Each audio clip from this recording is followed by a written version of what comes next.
Tokolasy toboavy de fa le miarabantsika rehetra isa tokatrano ray ny tenanay amin'izao fotoana izao aty amin'ny fandarina miara-manonja miaraka amin'ireo ekipa marobe ao ambadiky ny sary sy ny feo izay ampianinantsika amin'ity maraina ny talata 10 volana aogositra 2024 ity de miarabantsika isa tokatrano miarabantsika ny andafiny rikany ihany koa izay mandray ny miara-manonja amin'izao fotoana izao ny radio sy ny fahitalavitra MBS miaraka amin'ny radio Madano mandray antsika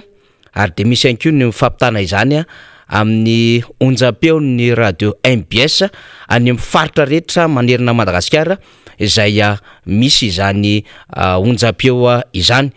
Tokolasy tokovavy misy amintsika ihany koa no mandray ny fandarana ity amin'ny alalan'ny YouTube, amin'ny alalan'ny Facebook dia isorana antsika menakavy izany satria dia manao ny fomba rehetra itsika ahafahana mandray izany fandarana izany satria de lina amin'ny raharaham-pirenena ary tia fantatra ny fivoarany vaovao sy ny fiazakazaky ny zava-misy eto amin'ny firenentsika menakavy ka rariny sitsiny koa raha hiezaka ihany koa zahay atao miara-manonja anao zay everina fa azotsika an'ireny karazana vaovao fanadiadiana fifampizarana fahalalana ireny antony mahatonga antsika eto amin'ny fandarana mampiakatra ireo vahiny isatsokajiny sy amsehatra rehetrarehetra zay misy azy ireo mba hahafantarana ny zava-misy any amin'ny sehatra rehetrarehetra any. Izay raha teo moa no faniritsika menakavy aleo izahay no hiten'ny zava-misy ainanay ary zay teto anivon'ny miara-manonja ihany koa dia nakafanapahakevitra ny hivelatra ho an'ny rehetra satria dia marobe ireo endrim-piarahamonina, ireo endrim-pitantanana, ireo zava-misy tsara hifampizarana eny amin'ny sehatra rehetra zay misy atsika rehetra any ka izany rehetrarehetra izany no antony mahatonga ny ekipa ny miara-manonja iray manontolo miaraka amin'ny solombavam-bahoaka ny anivon'ny politika ny antokotika Madagasikara ny sehatry ny fanoherana amin'ny akabeany manao ny ezaka rehetra ahafahany mpandray anjara mandray anjara mavitrika ato anatin'izany fandarana izany. Izany dia nomemboninahitra isika menakavy marobe ihany koa ireo zay mieritreritra zany fa mbola hivahiny ary efa manao any ambadika any ny fandaminana samihafa raha ny filaharana ny amin'ny isika zay te handray anjara atao anatin'ny fandarana dia marobe mihitsy ny filaharanao hoe tena avary amin'ny toerana izao district ary commune ary avy any amin'ny fokotany sahala am'izao ny fikambanana tataka izao no misy anay atramina antoko politika maro samihafa isika dia tsy maintsy manao fandaminana nefa ahafahana mitondra an'izay sehatry ny fanehoan-kevitra zay satria izany no ilaina amin'ny vanim-potoana tahaka izao mba hitenena ny rehetra mba ahafahany rehetra ihany koa mamosaka izay hevitra izay. Tokolasy tokovavy nataontsika fampidirana zany, nataontsika fampahafantarana zany satria niova endrika amin'ny endriny hafakely ny fandarantsika sy ny tondrantsika nyty miara-manonja ity dia tsy maintsy natao foana zay fampahafantarana zay ary tao anatin'ny 2 herinandro isika dia nahita an'izay endrika olom-baovao samihafa mivahiny atao amin'ny fandarana izay ary dia betsaka moa ny fanamariana zay voarainay avy any amintsika ny amin'ny hoe zava-dehibe rehefa miteny reny olo reny dia mahalala hoe ay ve zany ny zava-misy eny anivon'ny tontolo ny fizahatany zay tena efa mitrosona amin'ny tany ary mikaikaiky amin'izao fotoana izao efa manangana saina fotsy hoe tsy tafavoaka tsony ty raharaha ty satria ny fizahatany resahantsika dia hoe tsy ny vahiny tonga eto Madagasikara fa marobe no misehatra ao anatin'izany dia ny agence de voyage, ny tour opérateur, ny guide touristique hatramin'ireny mpibata entana kely any amin'ireny toerana anaovana fitsidiana reny mpivarotra lalovany mpizahatany reny ny eny amin'ny lalam-pirenena zany na any amin'ireo tsena samihafa zany sy ireo vokatra zay varotana zaraina mpizahatany ny etra alaina amin'ire tontolony sary satria makasary ihany koa raha ny tokony izy any amin'izay fitsidiana samihafa any dia misy reny lafin-javatra zay mampidibola sy mampisandraka vola ary nambarany namantsika omaly zay ny vahiny teto Andriamatoa Zakary dia hoe ny vola amin'ny fizahantany dia tsy vola any ivelana akory ny raisina fa vola miparitaka amin'ny ato anatin' zany firenentsika izany ary zay mazava-dehibe azy ary de mampiaina olona maro amanaliny amanitsany zany tontolo ny fizahatany zany. Ka zay zany ny nanairan'izy ireo ny amin'ny hoe tena mba hasio fanaraha-maso, hasio fiheverana, hasio fandiniana no hamerenana izany secteur tourisme izany na ny sehatry ny fizahantany izany satria betsaka no misehatra amin'izany. Efa nampiakatra namantsika teto zay niaina ny zava-misy tany Comore ny tantara ihany koa ny amin'ny hoe zao le fandrosoan'ny Comoriana le saika noeritreretintsika hoe tsika no dragon eo anatrehan'ny Comore, isika no hampindrana ny Comore ary noeritreretrentsika fa tsy de tena lasa lavitra zany Comore zany kanefa raha ny toe-karena ny fandrosoana ara-olona ny fandrosoan'ny tanàna dia efa ambony be zany Comore zany amin'izao fotoana zao ary nitondra vahiny amin'izany tsika mba hitantarany zava-misy. Ny fiainana eny ambanivohitra amin'ny alalan'ireo tantsaha,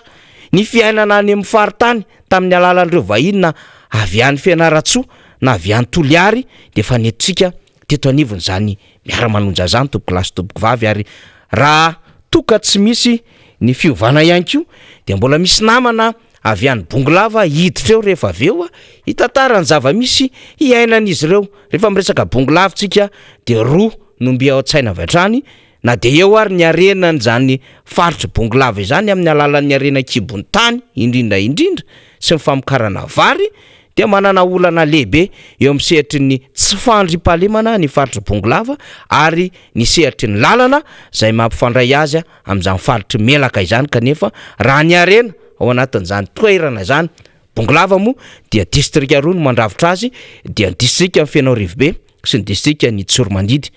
Ho avy eo zany naman'izany fa any ambadiky ny fikononkononana any koa zay efa hiaraka amintsika tsy hoeleo ny solombavamboaka antsika mavitrika avany aparafara volo Rabekijana Solfery zay hiaraka amintsika eo rehefa aveo iresaka lafin-javatra maro ny namantsika Rabekijana rehefa aveo satria tamin'ny fandalovan'ny farany teto dia nilaza ny révélation sy ny zava-misy sy ny arena ao anatin'izany karera nandilana zany sy ny etaetany vahoaka hoe amina miliara de miliara no vola efa nivoaka tao amin'izany karera nandilana zany ary tena andrandray ny vahoaka mihitsy satria tena namoaka vato so sarobidy izany karera nandilana zany fa ny fambolena ihany koa sy ny zava-misy satria miainana zany fiainana zany any amin'ny faritra loatra no misy an'izany aparafara vola zany fa nakaika amin'ny eo Andilamena sy Ambatondrazaka de manana ny ambara amintsika député Rabekijana rehefa aveo akoatry ny raha-pirenena efa manavanana ny député Rabekijana de resaka an'izay izy rehefa aveo fa am'ty an'io ty araka ny efa nambara tamintsika tamin'ny zoma lasa teo de mbola nambara omaly dia dafety be zany eny amin'ny kianja amin'ny Magrobe Oririkeny amin'izao fotoana zao satria ankalazaina androany ny fa rotona ny rodobe ny mpanohatra ho an'ny demokrasia eto Madagasikara na ny RMDM. Ny RMDM dia vondrona antoko maromaro no mivondrona ao anatin'izany RMDM zany raha tsy hitanisitsika ohatra ny antoko Madagasikara, ny Kitana, ny Fanare, ny Vamy, ny antoko zay ao anatin'ny UDECMA sy ireo avy amin'ny antoko HVM sy ireo antoko maro samihafa dia mandrafitra izany RMDM zany ary efa tafapetraka ara-panjakana ny RMDM ary ny nangatahana na ny endrasana farany teo de ny afahan'ny mpanohatra misehatra an'izany asan'ny fanoherana voatondro ny lalàna izany kanefa mo rotona lasa zay tsy mbola mivoaka ny didy fampiaran'ilay SATA 2011-013 ahafahan'ny mpanohatra miasa ao anatin'izay sehatry ny fanoheran'izay no ninona teny tsotra ihany mahafitina azy de hoe no nitahotra ny fanjakana ny amin'ny hetsiky ny fanoherana na ny mety ho tanjaka zany fanoherana zany eto Madagasikara satria reo ny ahata amin'ny voka-pifidianana ny ahata amin'ny endrim-pifidianana tsy ara-dalàna ihany no matahotra an'izay fomba fijoro mpanohatra amin'ny fampiasana ny lalàna eo an-tanan'izany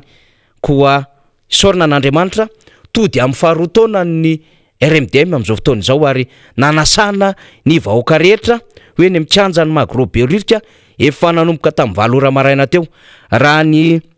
antso atarby ny fanaovana amin'ny namana aza eny an-toerana dia efa vory lanina ary vory vahoaka marobe eny amin'ny kianjany Magrobeoririka amin'ity maraina ity amin'izao isika miteny izao dia efa marobe ireo nasaina nanaovana an'izay antso fanasana zay tonga eny an-toerana anatrika izany lanonana zany lanonana zay hiavaka tokoa zany satria lanonana zay hasehon'ny eo anivon'ny RMDM sy ny fanoherana amin'izay firaisankina hita maso zay sy ny hiresahana ihany koa satria fatatsika fa voatsela akory izay tamin'ny fahatelo amby roapolo sy ny fahaefatra amby roapolo ny volana Jolay lasa teo no niatrika ny fianambe nasionaly ny mpanohitra isika zay ny tanterahana teny amin'ny espace relation teny bypass teny dia namoaka fehi-kevitra lehibe zany fianambe zany azo antoka sy inona araka ny nambara mpikarakara fa hovakina ampay be maso izany fehi-kevitra izany eo tsika mahita satria dia maromaro ireo fandaram-potoana zany zay nomany mikarakara eo anivon'ny fanoherana ity fianambe ao anatiny zay fankalazana ny faharotaona ny vondron'ny fanoherana amin'ny alalan'ny rodoben'ny mpanohatra ho an'ny demokrasia eto Madagasikara izay isy lahateny samihafa zay hifandimbiasana mandritra izany fotoana izany ary ny namantsika mpanao gazety moa dia efa miparitaka eny an-toerana maromaro ny efa mandamina izay fitsinjarana asa izay ary dia andrasantsika ny fidiran'izy ireo mivantana ao anatin'izao fandarana izao zay zany no zava-dehibe ihany koa ao anatin'ny fandarantsika satria hiditra mivantana apita ny ambiansa eny amin'ny kianja Magrobeoririka ny namantsika mpanao gazety amin'ny alalan'ireo kabary samihafa zay ho tanterahan'ireo mpanao gazety sy ireo mpanao politika ihany koa andray anjara fitenena indrindra ny filohan'ny rodoben'ny mpanohatra eto Madagasikara ny filohan'ny antokotiko Madagasikara ary ny filohan'ny mpanohatra dia Andriamatoa Marc Ravalomanana zay hanana anjara fitenenana lehibe amin'ity faharotaona ny RMDM ity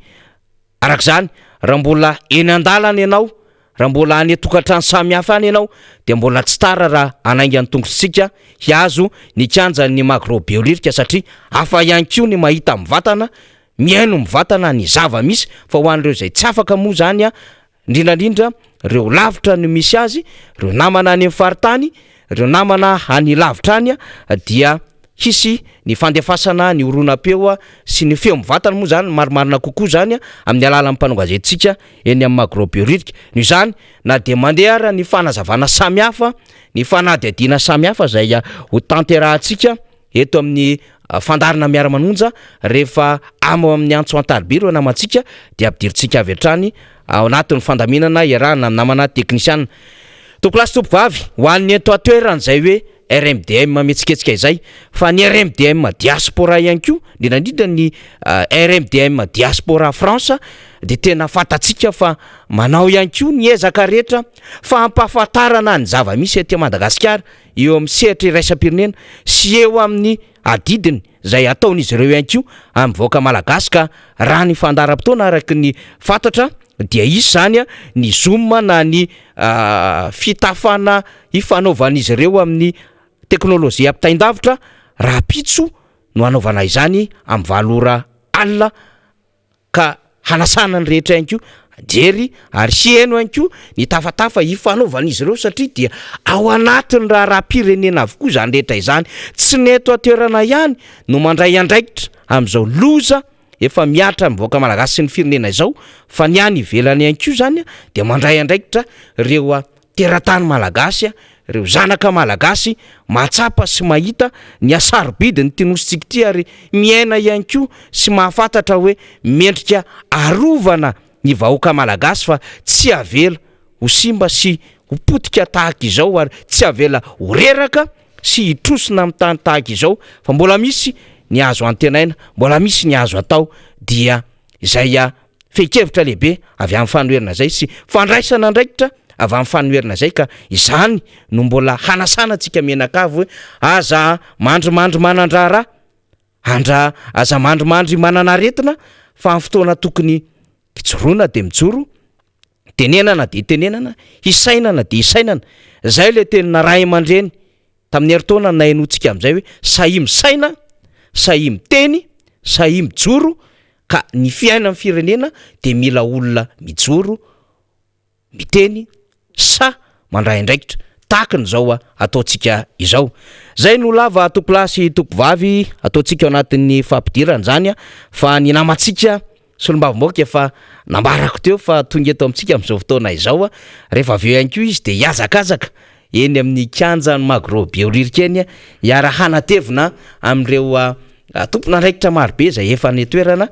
dia hitafatafa amintsika izy aloha anao ny fizarambavao samy hafa ny namantsika solombavamboaka ny Madagasikara voafidy tany distrikta na Parafaravola Andriamato Rabekitsana. Faly mahita anao indray monsieur le député, tonga soa ary. Isotra betsaka namana faniry miarabantsika rehetra teknisianina ato amin'ny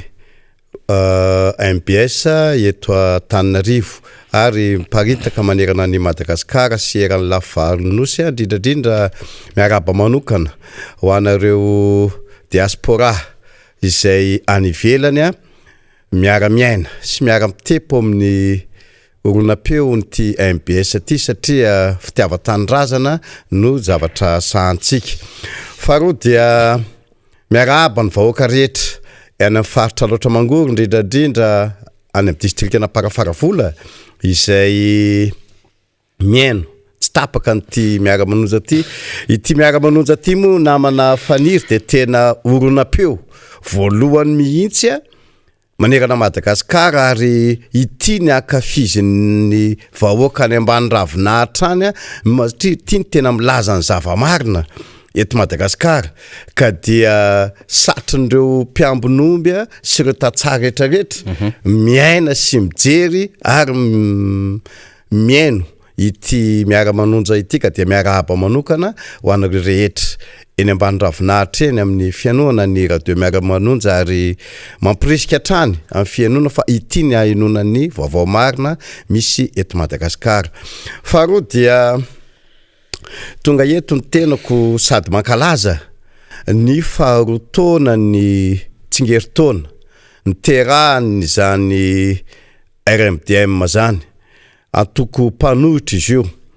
Ny aminay manokana ny atoko mpanohitra dia tsy mpanohitra fefantany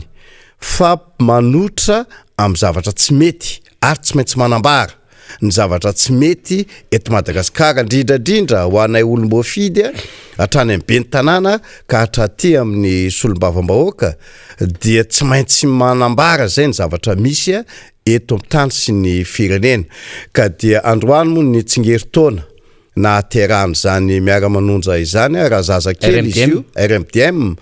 raha zazakely zany raha olona hoarina amin'ny olombelona zany dia eo fahafavy nandady izy de efa midoroka izy de efa manomboka mandeha. Zany hoe efa manomboka mandeha zany io atoko io atoko RMDM io ka de manohitra amin'ny zavatra tena rariny sy hitsiny mba tsy ampananana an'ity firenena ty. Manoloana an'izay dia miarabantsika rehetra tompon'andraikitra voalohany ao amin'ny atoko fanoerana indrindra ny RMDM ary mampirisika hatrany ny tenako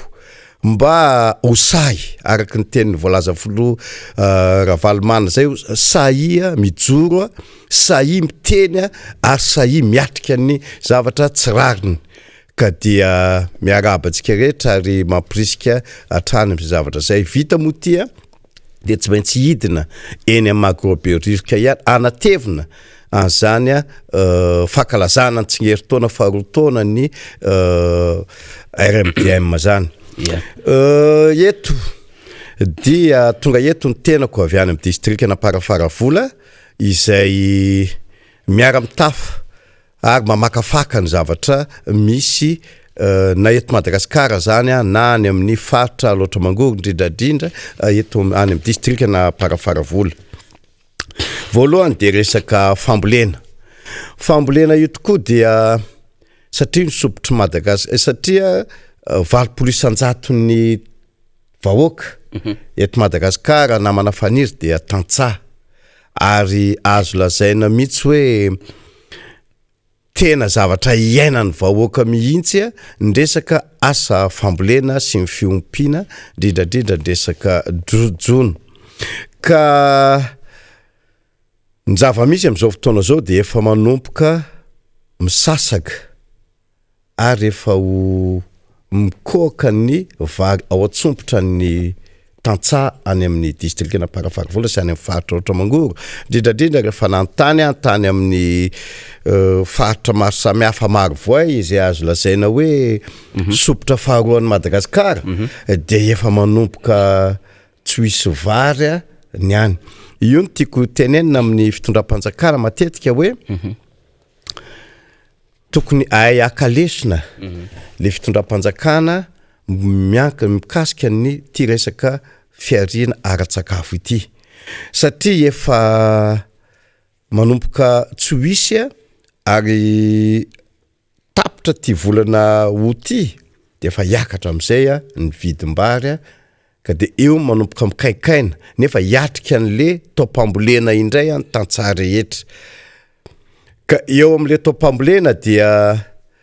ny zavatra tsy nety ary zavatra tsy hitako tsy mety nataon'ty fitondram-panjakana ty de tsy mahay hoe avy tamin'ny andro président Ravalomanana ny président Ravalomanana raha manome izy manampy ny olona de ny fintana no ameny zany hoe tiako atongavana amin'izay ny fitaovana ny tokony jerena ny resaka zezika resaka masomboly resaka fitaovana entina zao misy tokony eritreritra sahady hoe isy satria rehefa fitaovam-piasana mihitsy zany saru sy ny entina miasa any tokony jerena fa tsy ny resabola nge raha voavola no menao de mahita lalana le vola fa raha fitaovana ny menao de iny tokony tonga de iny ny entiny miasa ary iny ny ijerena le vola indrindrandrindra ny fanaovana ny entretien andreo curage manondraka ny tanimbary rehetra satria anarivo na manaly hektara izy zay ny tokony eto Madagasikara mihitsy zay ny tokony ho jeren'ny ministera ny fambolena sy ny fiompiana indrindrandrindra ny jono tokony any ny ezaka ataondro zareo voalohany ny eo amin'ny fitondrana foibe moa de tokony hijerena zay ny hoe ahoana ny fomba amikaran'le olona ary io na samy hafa amin'ny président Marc Ravalomanana tamin'izy fon'ny président de any amin'le tantsaha any amin'le resaka asa fambolena no jereny voalohany fa izy tsy nieritreritra mieritreritra any fa tsy mieritreritra hoe inona ny zavatra vokatry ny ohatra amin'izao fotoana zao terrain manara-penitra tsy azo hoanina nge zany terrain manara-penitra zany na manafaniry manao EPP manara-penitra EPP misy fa ny fitaovana ao anatiny tsy misy ny mpianatra tsy ampy fanabeazana ny hôpitaly manara-penitra ny hôpitaly ho atao fa le fitaovana ao anatiny indrindrandrindra ny mpitsabo ny tsy ampy de ohatran'izay ny tokony ho jeren'ny fitondram-panjakana hoe any amin'le fambolena sy ny fiompiana aloha ny tokony jeren'ny voalohany satria any valopolo isan-jato iainan'ny vahoaka malagasy te an-tankely député Rabekijana azonao resahana ave satria mety lina ihany ny mpanaraka ny fandarantsika tsy maintsy nisy promesse présidentielle tany tamin'ny fiatranan'ireny fifidianana 8 nisy fotoana aloha de hoe ambatona zaka tsy fantakona hoe atao Paris na atao inona izay tsy tadidiko tsara asany hoe vala amin'ny Paris de lasa hoe resaka Paris fa te antany nisy nahakasika ny faritra loatra ray manontolo ve indrindra ny district Ambatondrazaka Parafaravola indrindrandrindra misy any député Rabekijana na Andilamina tao anatin'izay fampanantenany ny filoham-pirenena zay na manafaniry tonga tany ny filoham-pirenena ary ekipa nanoana azy tamin'ny andron'ny fampelezan-kevitra de tena nyteny mihitsy izy tany amin'ny district na Parafaravola hoe ny 12 tanora rehetra 12 taona mihoatra de omena tanimbary 10 hektara avy isaky ny tanora 20 taona mihoatra zany promesse présidentielle zany am'izao fotoana zao aiza moa zay no natonga nanteny tam'izany fotoana zany hoe tany babanao sa tany neninao no omena olona any ary tady tany isanandro de omena tanimbary 10 hektara isa ohatra district na parafaravola fotsiny tanora ao misy atrany amin'ny tsaiko amandrivony amanalina de omena 10 hektara isan'olona aiza ny toerana anaovana zany aiza ny tanimbary amena zany eo ary misy ady tany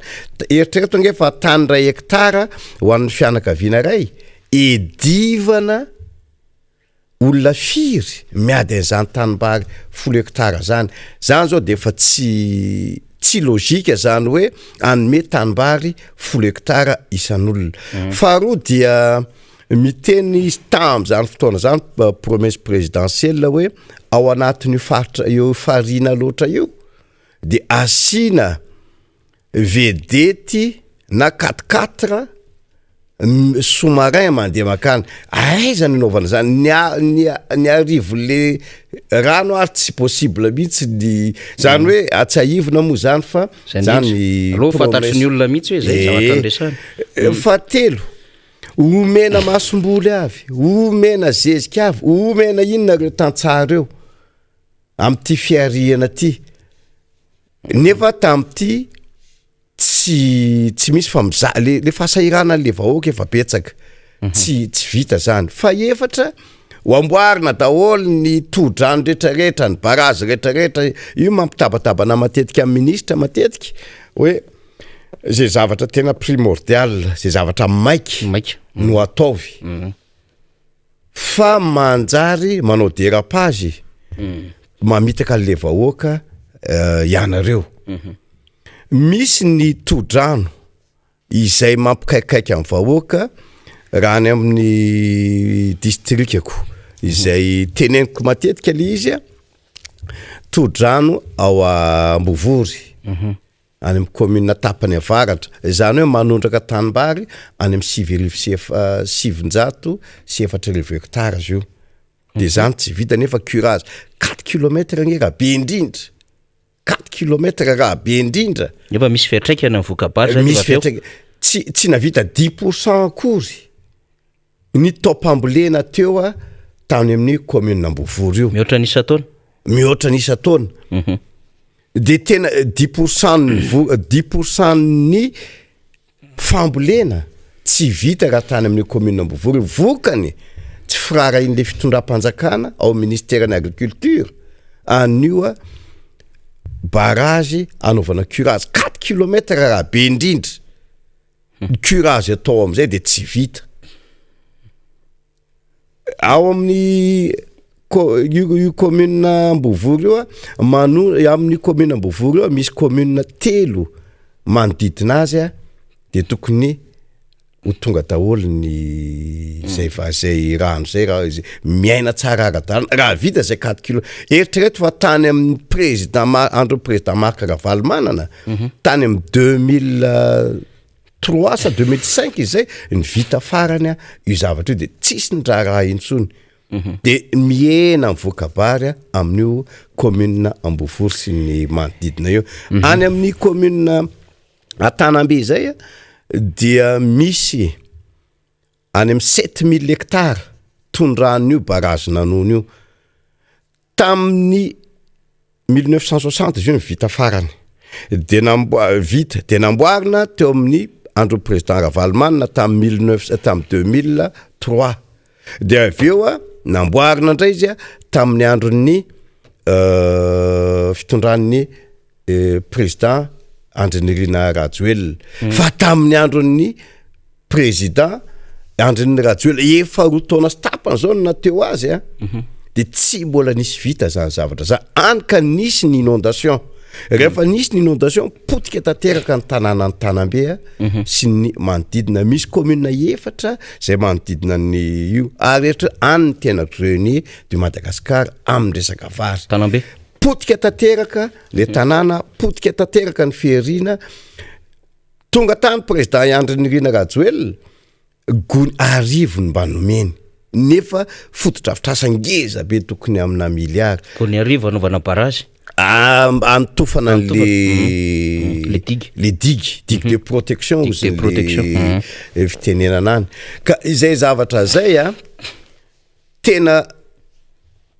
io nge fitondrana mandalo fa hoe le empreinte le asa napetraka atao tokony mba jerena tamin'ny andro eritrereto fa tamin'ny andro tamin'ny 1960 any mba nisy ditana napetraka filopirenena tamin'ny andron'izao misy ditana filopirenena fa atram'izao efa roa taona sy tapany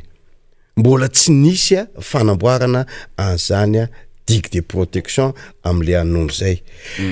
any amin'ny baraziny samaloto io baraziny samaloto manondraka barazina anondro eo amin'ny 9000 hectares io baraziny samaloto manondraka any amin'ny tanimbara 7000 hectares any amin'io baraziny samala io ny ahitana qualité-na vary tsara indrindra eran'izao tontolo zao ohatra izay ny nahatonga an'io riz madrigal io justement io riz madrigal io satria ny firenena ny velany rehetrarehetra manao vary madrigal tam'izay fotoana zay de tamin'ny andron'ny première république sy ny deuxième république tena nisy an'izany famokarana vary madrigal zany satria nanana qualité tsara ary nanondrana antsika ary nanondrana amina amanalin'ny taonina antsika tam'izay fotoana zay de nanomboka lasa i président Marc Ravalomanana niala teo izy nisy ny fanonganam-panjakana iny de nangina tanteraka ny resaka madrigal izay niara-ny asa tamin'ny Somakodisia sy ny Saint-Pa tamin'ny fahandrony ireny mo privatisena reny tantara reny de tsy hita zay fandehan'ireny ary ny tenako anisan'ny tompony raikitra voalohany tam'ireny andron'ny Saint-Pa reny am'izao fotoana zao a io barage na samaloto io tototra tanteraka misy ny fitarainana atao amin'io barage io tsy mety vita nangataka andoara sina deuxième barrage mba mba tena anaparitaka an'io rano afenon'le rano anoany amin'ny 7000 hectares zay rano tondrahany io de hatram'izao tamin'ny séance plénière tary de tena s'adresseko manokana tamin'ny premier ministre mihitsy io zavatra io satria ministre ny agriculture resahako foana ka resahana foana ka de farany de any premier ministre s'adressena le izy de mipromettre andray zareo namety tokony zareo fa hoe tsy maintsy ho atao io zavatra androany efa misasaka amin'ny volana eritrereto fa volana septambra zany 6 no anaovana an'izay asa rehetra mihitsy volana oktobra efa manomboka ny taopambolena 2021-2022 atram'izao mbola tsy misy na mikenikeny anamboatra izany todrany rehetra izany ny fitondram-panjakana io nefa tsy vita anatin'ny ray volana io reo asa goavanareo raha tsy hoe manao mazia nga zareo de miandry oranandro ndray miandry le oranandro ndray raha tsy vita de iena ihany ny vokabary eritrereto fa niena be nge vokabary teo de vomiena zay ny anisan'ny mampahantra an'ity vahoaka malagasy ity satria ny vary vety eto Madagasikara tsy mahenika anisantsika ny any amin'ny barage Betsimangana zay apasy kely zay ao de atram'izao koa de mbola tsy vita koa tsisy zavatra nytiako atongavana tsy mbola misy zavatra vita mihitsy zany ny tontolon'ny fambolena zava-misy ao Ambatomainty Paramanina zay misy zay radie zay manondraka any amin'ny 6700 hectares namboarina teo de eritrereto vo tondra-drano ray mandeha fotsiny de efa nisy fissure vaky sahady io radie io de safe zany raha tsy vita amin'ity taona ty de tsy afaka mamboly ireny n'olona any Ambatomainty ny tena mahagaga an'le izy nge namana faniry ohatrany hoe aingo tatabatra nga ho hita moa ny tenin'ny filoham-pirenena teo iny hoe izay rehetra membre ny gouvernement tsy miasa dia tokony hoe sorony par rapport ny évaluation ary efa matsapa ny tenany izy ireo ozy a fa tsisy zavatra vita zay ny teny filoham-pirenena tam lahady fakomaly ka ho hita eo hoe le évaluation ve tena palpable tokoa le évaluation natao tena nety tsara ve le évaluation natao sa évaluation bidon sa évaluation fictif zany zavatra mety ho isy amin'io resaka rapport d'évaluation io tsy manapaka ny tenin'ny député Rabekijana atsika satria isika koa député Rabekijana dia mifandray amin'ny namana zay any amin'ny Magroberuk amin'izao fotoana izao raha ny tourmarque zay omeny technicien dia mety hiditra mivantana eo ihany reo naman'ireo zany fa manome tourmarque atsika moa zany technicien ny idiran'ny namana zany arakaraka ny zava-misy ny ambiance eny amin'ny Magroberuk rehefa tafiditra dia ezahantsika ho ampidirina zany fa député Rabekijana tena ny zava-misy mihitsiny zany tantarainao zany zany ny fiainana any ambanivolo tena sombony zay ny tenen'ny député Rabekijana zay nisy fotoana vahiny teto ny namana avetsakadina andriny tsy lavitra atsika de fitaraina nohatra zany ny député Navaradrano de mitaraina etsy tangirika ambomanambola de misy barasy tokony amboarina enao ary zay zava-misy eny ary misy vahintsika zany efa amin'ny antso atarbe ao ny namantsika mpanao gazety mandehandeha any toerana tantarao ny zava-misy efa tafiditra amin'ny antenne ianareo eny amin'ny kianjany Magroberuk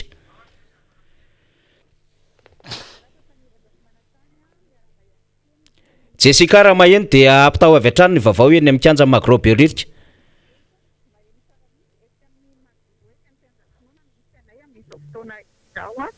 miarabany fanirazaky manatany miarabany vahiny ary miaraba ihany toromarika kely angamba namana technicien mba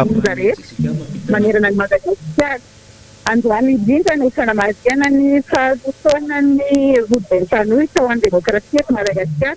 na ny RMDM izany misy ny fankalazana izany ty amin'ny magoroan'ny finoana kianjany magoroan'ny finoana efa miasana etiny sy ny olona amin'izao fotoana izao efa misy ny fampisehoana tanterahin'ny mpanakanto Godriva zao eto antsilaketrany tio pasitera Tarame Edouard resaka indro magasikety ny fankalazana ny faharotoana ny RMDM ity iny tantarana pasitera ny faligarahaba atsika vahoaka malagasy iray manontolo tsy akalavaka amin'ity androany ity faligarahaba koa nareo manonja noho izany dia faly isika no ty androandroany ity satria fatatsika ty hitatsika fa fotoana ny fankalazana faharotoana ny RMDM ty androany ity tsy natao anavana fiaviana tsy natao anavana finoana tsy natao anavana fa natao ny fankalazana ny faharotoana ny RMDM dia ho atsika mianakavy ity koa no fotoana voalohany eto Madagasikara ho azona manao fampisehoana ankalamanjana andritra zay rotaona ny ainatsika tapaty valana rehetra zay isaoran'Andriamanitra isaorantsika RMDM zay nanokatra lalana ho an'ny Madagasikara ray manontolo amin'ny fanaovana etsika ankalamanjana na spectacle io na ino fa hoe ny RMDM nanokatra an'izany eto Madagasikara zany hoe sady manijery lavitra no manijery ny firenena no manijery tombotsoa manijery ny hoavy ny tandrazatsika ny RMDM izany ary miarahaba mitsodrano ary mankasitrakatsika rehetra amin'ity androany ity ny RMDM koa nefa mampanao politika zay dia manana foto-kevitra ijoroany zay mieretreretina hoentina manana sisy miova zany foto-kevitra zany ankoa zay fehi-kevitra izay horesatsika rehefa avy eo eto anakoty fankalazana ity amana foto-kevitra lehibe izy zay mijoroana mpitambatra azy asa amin'izay mandeha androany dia ny eretreretantsika ny fametrahana ny tombotsoa ambony firenena izay tanjona zay tantariny RMDM ny faharoa dia rehefatsika hoe ahoana ny tena ahitana ny fanaovana zany demokrasia marina zany eto amin'ny fitandrazatsika ety. Ary ny fahatelo dia fampihavana firenena tena izy mba tsisiny zavatra mety hanahirana intsony eto amin'ity firenentsika ity. Ny farany moa dia tsy maintsy hitondra firenena ihany isika, ka tsy izao fitondrana izao endriky izao no hitondrantsika ny firenena, fa tsy maintsy mijery ny fomba hafatsika hoentsika manarina ny firenena dia ataontsika ny fanarenana ifotony hoentsika manarina an'izao firenena izao. Izay zany ny fotokeritra lehibe ijoro ny RMD ary no any an-tananay sy anasanay antsika rehetra hanamafy-orina ny RMD manerana Madagasikara amin'ireo fotokeritra izay tanjona ty ny RMD katarina ho an'ny firenentsika rehetra. Izay ny vaovao azo ampisaina ety amin'ny kianja ny Matogo aloha amin'izao fotoana izao fa ny Raza Fimanantany miezaka hiditra kelikely ihany ampitany kabary ny kianja ny finoana tany hoan'ny NDS nampitapana Jessica antsika napitan'izay vaovao mivatana eny amin'ny kianjan'ny finoana eny Macro Beoririka izay. Ao ambadika eo ihany koa moa zany dia maro ihany koa ireo efa mitanjozotra zany hiazo an'izany toerana izany raha ny vaovao milatsaka amin'ny SMS samihafa eto amintsika zany satria dia ifety no tanterahana amin'ity androany ity, kanefa dia isy ihany koa ny kabary sy ireo fandraisam-pitenenina samihafa ifanaovan'ireo tompon'andraikitra lehibe, anisan'izany ny filoha Marc Ravalomanana sy ny fitaterana ny fehi-kevitry ny fianambe nasionaly ny mpanohatra ny tanterahana teny amin'ny bypass tamin'ny 7 sy ny 4 ny volana Jonay lasa teo. Itodika indray tsika hato amin'ny député Rabekijana zany satria ny tontolo fambolena nyresahany tamintsika teo mbola maro be ny azambara raha izany satria dia domaine tena maîtriser ny député Rabekijana izany ary iaina ny isan'andro izay moa no ahitana taratra hoe tena betsaka loatra le fampiasonana, betsaka loatra le kilaingalainga atao amin'ilay vahoaka sy ny iainan'le firenena dia zao no mahazo ny vahoaka sy ny tanindrazana amin'izao fotoana izao. Raha tsy nisy an'itony fandaharantsony ary raha tsy misy ny ekipa tahaka izao mitrandraka ny zava-misy any fotony dia tsy ho reny vahoaka izany ary sofa misy solomavomboaka samijoro tahaka ny nentin'ny député Rabekijana hoe zao ny zavatra mahazo ny tantsaha. Dikan'izay zany atahorana raha ohatra ka tsy voakarakara, tsy voakojakoja izany barazy nambarana zany natodrany zany atahorana ny taopambolena amin'ny 1 sy 2 sy 2 ity dia enandray ny vokabary ary rehefa ena ny vokabary dia tsy asehaka ny tsena ary rehefa tsy masehaka ny tsena dia manao zay tany mikibon'indray ireo misehatra eo anatin'izany tsena ny fanafarana vary izany ary dia iaina vary lafo indray tsika ho an'ny eto Madagasikara amin'ny taona ho avy. Izay moa ilay hoe tsy ampy lay fahaiza mitondra, fahaiza mitatana, lay anticipation, lay fiomanana ameloha hiatrehana ny zava-misy fa dia manao lay kitoto jojorombona. Tsaroko tsara tamin'Andriamatoa Marc Ravalomanana rehefa nitatana ny tanàn'Antananarivo teto amin'ity commune Antananarivo renivohitra ity rehefa nanontaniany mpanao gazety ny tsambaratelon'ny fahombiazany dia hozy izy hoe efa mitsinjo ny embolana ho avy mba ahafahako mandrefindray ireo projet sy ireo zavatra atao mba ahafahana mandeha lavidavitra kokoa, zany hoe dian'izao dia efa tsinjovina zay mety ho zavatra iainana ho an'ny ho avy, zany ny atao hoe fomba fitantanana. Député Rabekijana tsy mifanalavitra amin'ny zava-misy amin'izay ihany koa nefa ny olona ny eo amin'izay tsy fandriam-pahaleman'izay aiza ho aiza faritra loatra mangoro amin'izao fotoana izao, indrindrandrindra ny distrika misy anao any.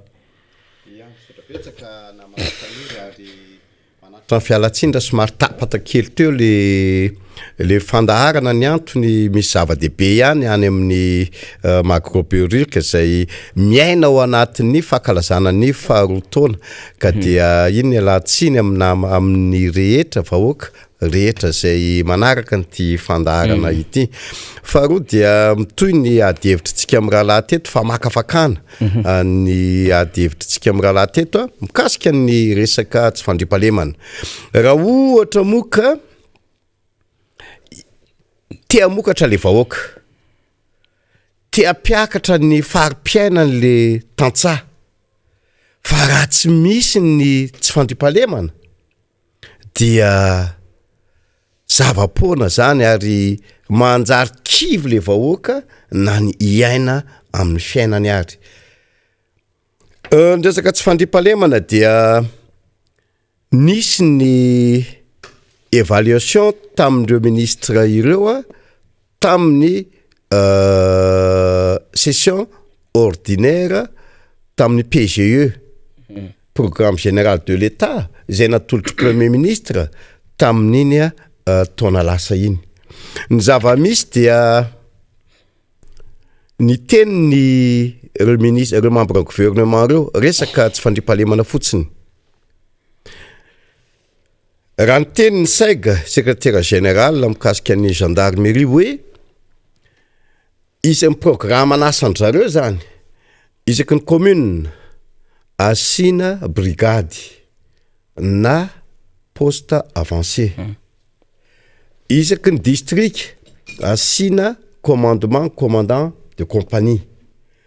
Isaky ny faritra asina groupement. Ny any faritra Otramangoro aloha dia efa mipetraka le groupement.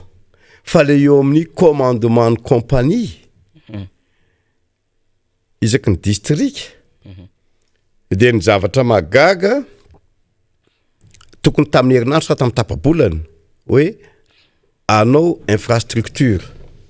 anangana infrastructure ho an'ny commandement de compagnie ny ao amin'ny district anaparafara vola efa nanolotra zany tany zany ny commune ary ny izahay rehetrarehetra autorité locale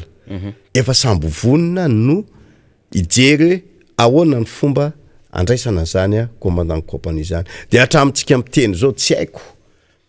na oera fotsiny dabana faniry na ahoana fa hatramintsika miteny zao mbola tsy misy ny ady fototra zany poste commandement de compagnie zany. Ndresaka tsy fandriampahalemana efa manao ny ataony, ndresaka vata miaramila ao amin'ny gendarmerie efa mikaikaina reo miaramila reo fa tsy ampy ny vata miaramila. Ndresaka brigade sy ny poste avancé, commandant brigade, commandement brigade sy ny commandement reo poste avancé reo dia tena vitsy de vitsy. Tsy ampy atsasaky ny commune akory no misy andreo any amin'ny district ngamba de efatra telo ny misy an'izay de commune telo sa efatra ny tena mba misy an'io commandement ny poste avancé io. Nefa ny tokony izy tokony any amin'ny 220 raha ny isan'le commune. Zay zavatra zay zany dia tonga am'le teninao hoe tsy niomana ny hitondra sy igérer an'le gouvernement. Raha tokony ho izy nge zany olona ho lasa ministre zany efa tokony petrapetraka daholo ny programme anasany rehetrarehetra ary tokony eo no tonga de tenenina hoe zone atao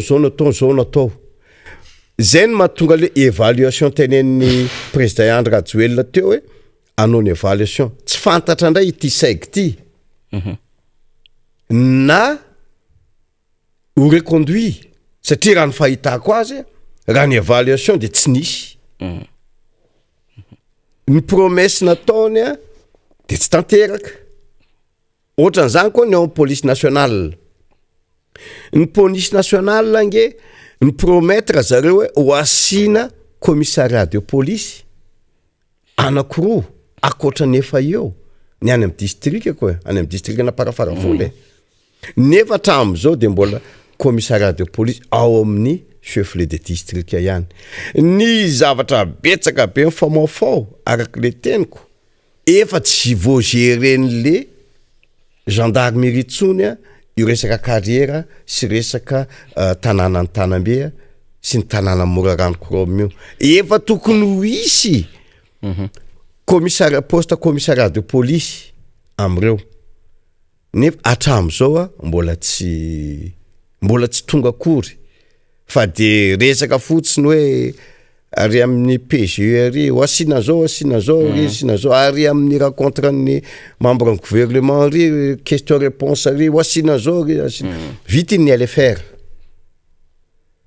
efa tokony ampiasaina io io volany io resaka programme ny LFR loi de finances rectificative io fa de atram'izao koa de mbola tsy nisy tsy fantatra na resaka difficulté financière ao anivon'ny membre ao anivon'ny fitondram-panjakana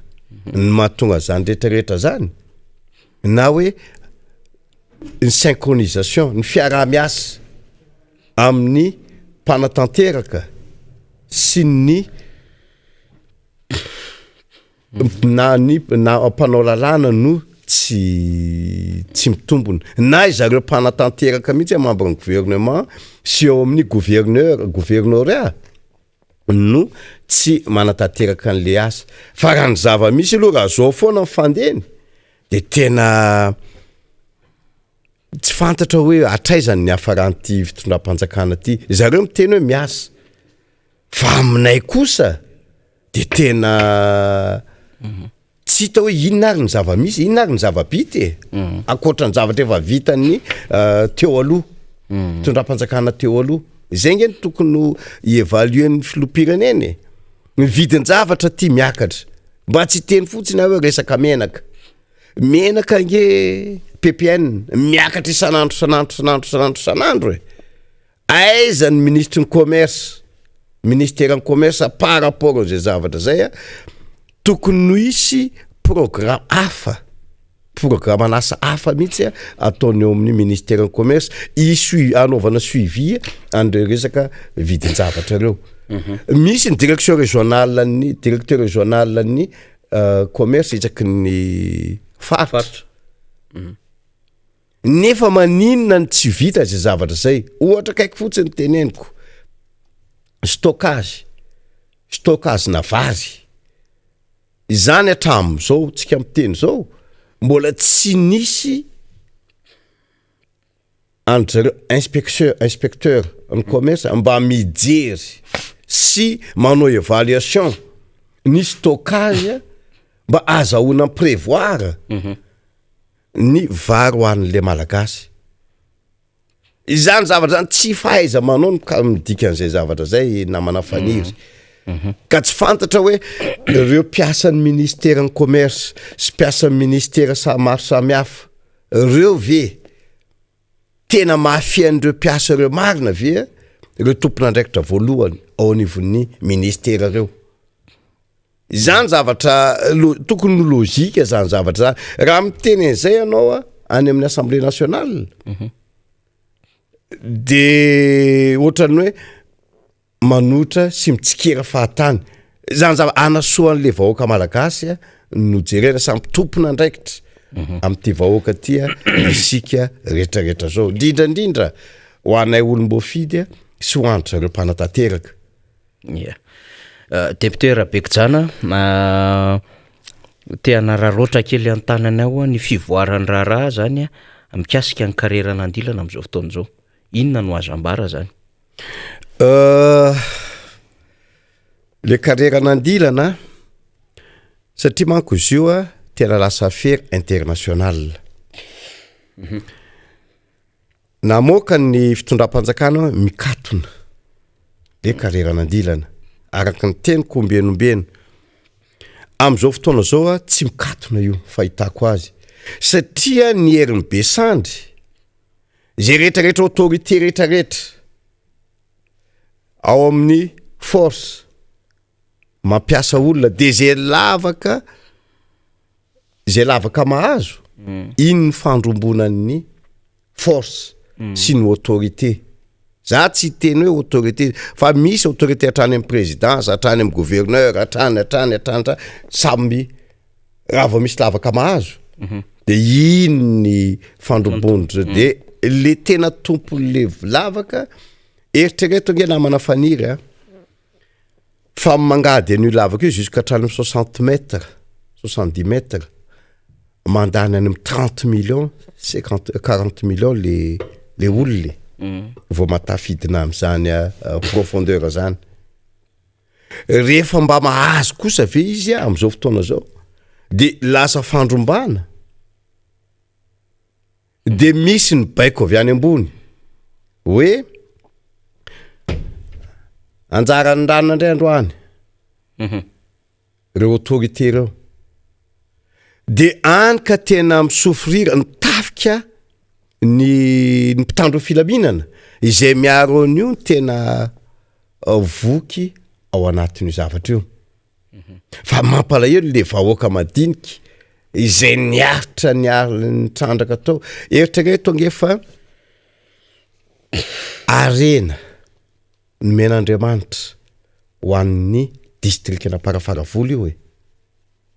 ho an'ny faritra loatra mangoro io ho an'ny commune rurale Landilana io fa za mbola miteny anao fa zany commune rurale Landilana zany tena commune ratsy indrindra eto Madagasikara afaka miteny zany tao afaka mandifa olonany mitompona andraikitra fa zany commune rurale Landilana zany commune ratsy indrindra nefa ny arena amina miliary isanandro mivoaka amin'io miditra amin'io mivoaka amin'io kan io tanàna Nandilana io fa eto koa de tena miantso ary manainga ny zanak'ampelezana zeny ao amin'io tanàna Nandilana io vomafy le tanàna Nandilana ho anareo zanak'ampelezana rehetra izay matsiaro tena fa zanak'ampelezana amin'io jerevo le tanàna Nandilana fa mampalahelo raha vao misy fahavaratra indray mandeha eo potika tanteraka io tanàna io satria na ny érosion ny tanety rehetrarehetra tena voalavadavaka daholo de fotaka avy amindreo any am'le midina any am'le tanàna daholo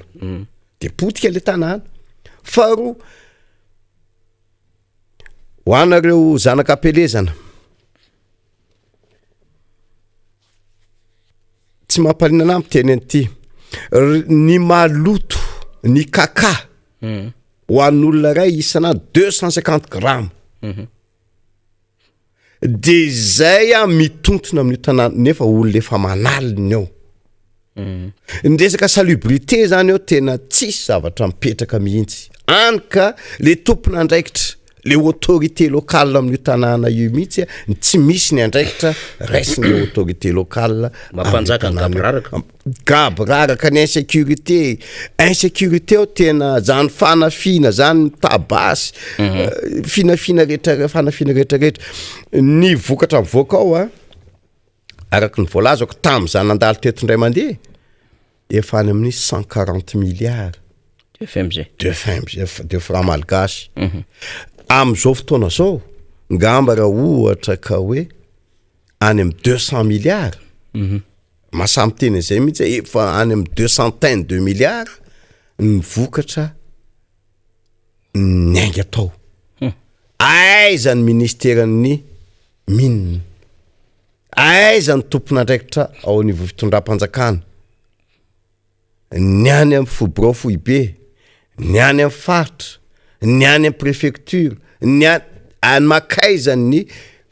zay fiaraha-miasa ao niveau zany tena potika tanteraka le distrikna Parafaravola namana fanira mikasika ny resaka carrière Nandilana io raha ianao mahita an'izany lasy tiako hoe tena ho raisina mihitsy moa izy de alefako zavatra eto misy fotoana nanaovako an'izay fa tena olona tanety firy feno lasy olona rehetrarehetra ao daholo ny Sri Lankais, ny Thaïlandais, ny Afrikana, ny Tongolais, rehetrarehetra ao amin'io tanàna Tanabe mitondongana amin'io tanàna Tanabe sy Andilana daholo nefa tsy misy ny fandraisana andraikitra ny fitondram-panjakana mikasika an'izay zavatra zay ny vidim-piainana miakatra eritrereto fa akoho kely anankiray zao fa efa 250 000 francs akoho kely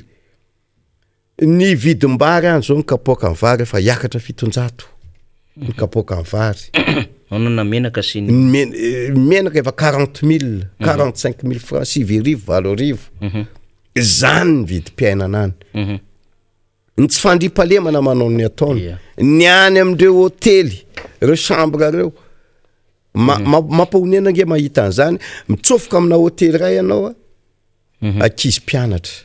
potika tanteraka lasa maman cocktail lasa maman cocktail rehefa avy eo tena anika any am'le ray aman-dreny sy le tanàna ny tena hiatraka an'izay zavatra zay d'accord ary député Rabekijana ianao moa mbola hiazakazaka amin'ny adidy amanandraiky tsika ihany koa anatin'izao raharam-pirenena izao sasy de satry mihitsy hitazona aminao satria zay ho any tombontsika ato anivon'ity miara-manonja ity satria dia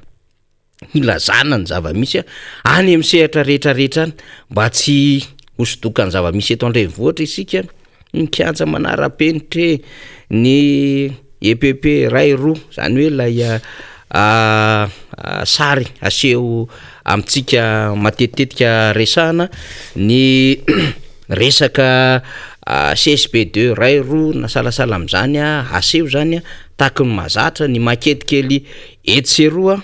de zany ny zava-misy any amin'ny sehatra rehetra nefa de distrika nanaovana fampanantenana izany district zany sy izany faritra izany ny voalazany député Rabekijana teo moa zany de hoe député Rabekijana ny nambarany député Rabekijana teo moa zany de ny ministre de ny filoha nanao ny évaluation azy azotsika antoka zany fa premier ministre mazava be de ny filoha no manao ny évaluation azy fa raha ny filoha tsy mahavita ny andraikiny sy ny adidiny ary nampanantena pokaty amin'ny vahoaka malagasy de ny vahoaka manao évaluation azy zany ny tokony ho lojika am'izao situation zao ka député Rabekijana ianao tsy maintsy arika ny adidy amanandraikitra everiko fa manana ny teny fohy azo ambara ihany ianao ho amin'ny pijery atsika manerina Madagasikara sy manerina zao tontolo zao na alina ny adevitra nentinao teto satria tena le fiaina ny vahoaka mihitsy no voaresaka teto ary de ahitana taratra fa tsisy tompona andraikitra miasa zany eto fa tokony andraikitra moeraoera fotsiny no atao eto ary manao an'izay hoe tena mampitombo ny ambaindainy ny toekarena raposy raha ny zava-misy député Rabekijana misaotra betsaka namana faniry ary misaotra amin'ny vahoaka malagasy indrindrandrindra amin'ny distrikna parafaravola ny eno sy mijery nyty fandarana ty raha ny zava-misy raha ny évaluation misy dia tsy miakatra tsy mandeha any amin'ny resaka fampandrosoana ity firenena ity satria le vahoaka mihitsy miaina ao anatin'le fahasahiranana tanteraka ka dia ho anareo tompon'andraikitra rehetra indrindrandrindra ny filoha-pirenena zay ny kabary tamin'ny talata tamin'ny lahady teo hoe misy ny évaluation atao amindreo ministre ireo ary izy moa efa anteny fa ny premier ministre sy izy ary indrindrandrindra no ijeren'izay resaka évaluation ary hoan'izay ministre tsy manao ny asany dia tokony hoesorina par rapport an'izay zavatra zay ka eto raha tsy mahavita an'le évaluation kosa ianareo premier ministre sy ny président dia ny vahoaka indray ny anao évaluation ho anareo indrindrandrindra todika manokana amindreo service déconcentré rehetrarehetra reo les directions régionales indrindrandrindra ny any préfecture sy ny chef district sy ny gouverneur samby tompona andraikitra daoly ary izahay olombo fidy afaka mamiteny kosa izay hoe izy ianareo reo mihitsy ny tena tsy manao ny andraikitra reo par rapport an'izay zavatra rehetrarehetra zay ka dia zay ngamba namana faniry ny tena tao fa ny andraikitra sy ny adidy moa mbola betsaka indrindra agarotona am'izao fahatongavana tia andrenivohitra zao ny ao anatin'ny session extraordinaire izahay zao misy ny travaux de commission ao anivon'ny assemblée nationale de tsy maintsy mbola hijeren'izay ka dia mamerina fisaorana fian'ny fakatelemana ho antsika rehetrarehetra fa dia amin'ny manaraka indray no miditra eto amin'ny radio miara-manonja sy ny radio Rahavavy rehetrarehetra misaotra tompoko lahy makasitraka tompoko vavy de mirahara tontolo ny andro mafinaritra ho antsika rehetra misaotra tompoko misaotra indrindra amin'ny solombavam-boaka Rabekijana antsika zany tamin'izay fanazavana netiny teo zay tena mahaliana de mahaliana mihitsy satria tena raha ny zavatra nambarany député Rabekijana teo de hoe tena potika le tanàna sahirana le vahoaka anatin'izany district zany indrindra anatin'ity aloatra Mangoro ty aloatra moa zany satria dia ny Mangoro dia ty Moramanga sy Anosy Beanala aloatra dia Parafaravola Ambatondrazaka Andilamena raha ny fizarana isaky ny district zany no resahantsika zany ny resaka tohodrano tena ny resahan'ny député Rabekijana teo tena mijaly tena mijaly tanteraka amin'izany resaka tohodrano zany satria tohodrano zay manondraka amina hektara maro no any atoerana kanefa dia mbola tsy misy fikarakarana amin'izao fotoan'izao raha ohatra ka hiatrika zany sika ny taom-pambolena ho amin'ity 2021-2022 ity zany no zava-misy any kanefa dia tany amanaliny hektara maro no nitondrana ao anatin'izany tanàna zany marobe moa zavatra andresahany teo na ny tontolon'ny fandriampahalemana ny tontolon'ny fahasimban'ny tanora ny toerana ny resaka rena kibony tany zay mala mandeha amin'izao fotoana izao dia mampalahelo raha zay fanazavana izany hoe zany revoaka malagasy no zava-misy zany no vokatry ny azo lazaina hoe tsy fahaiza mitatana zany no vokatry lay lela mamy natao tamintsika vahoaka natao tamin'ny vahoaka dia miaina fahampotehana tahaka izao tsy mitsinjo lavitra zany betsaka moa fampanantenana zay nresahan'ny député Rabekijana teo anatin'izany hoe tanatin'ilay promesse présidentielle ny hanomezana tany 10 hektara amin'ny tanora mihoatra ny 20 taona ny hanomezana masom-boly sy zezika ho an'ny tatsaha ny hanamboarana fariana loatra ary hametrahana vedety eo ihany koa ny hanamboarana an'ireo tohodrano kanefa dia tsisy tanteraka zany amin'izao fotoan'izao anjarany rehetra no mandinika anjarany rehetra no mahafantatra hoe mbola hazo antenena ho amin'ny lavidavitra kokoa ve le fitondram-panjakana ary ny fitondram-panjakana amin'ny alalan'ny filoham-pirenena amin'ny teny hoe miary vahoaka raha izao zava-misy zao mitombona ve zany fehezan-teny nambara tamin'ny lahady teo zany rehetrarehetra zany de apetratsika ao anatin'ny fanontaniana avokoa tompolasy tompoko avy eny atsefatsefa mifandarantsika isika de miandry an'ireo namana eny amin'ny magro beoririka efa mandeha ny fanentanana miaraka amin'ny mpanakanto Gottlieb raha ny tatitra azotsika teo efa niditra teo ihany koa pasteur Edouard zay anisan'ny tompon'andraikitra lehibe ao anatin'ny RMDM anisan'ny ao anatin'ny fikarakarana ity fanasana lehibe anty ny message zay milatsaka ihany koa de manamafy ny fahabetsahany vahoaka zany zay tonga manarika izany fanasana eny amin'ny kianjan'ny magro beoririka izay teo atrany ny RMDM sy ny fanoherana ary tsy nanalavitra ny vahoaka malagasy teo anatrehan'ny zavatra nosedrainy ty firenena ity teo anatrehan'ny olana ny lalovany ty firenena ity teo anatrehany zany hoe fahatsopana tanàna vahoaka zany tao anatin'izay roa taona sy tapany zany mbola eo atrany izy miatrika an'izany adidiny zany satria zany adidy masina izany no ijoroan'ny fanoherana eto Madagasikara arak'izany ara dia andray vahiny manaraka indray tsika vahiny raha aviany tsy nananany tsika de tonga de hitodika tsika any andrefana any amin'iny lalam-pirenena voalohany iny de mivoaka any amin'ny lalana any eny ary alohan'ny idirany vahintsika zay avy any amin'ny faritry Bonglava dia ao amin'ny antso atarby ny nasina namantsika Iasina Andriamalala minosika fa misy indray ny vaovao miangy avy any amin'ny kianja ny magro beoririka Iasina raha efa maheno anay anao de afaka miditra avy hatrany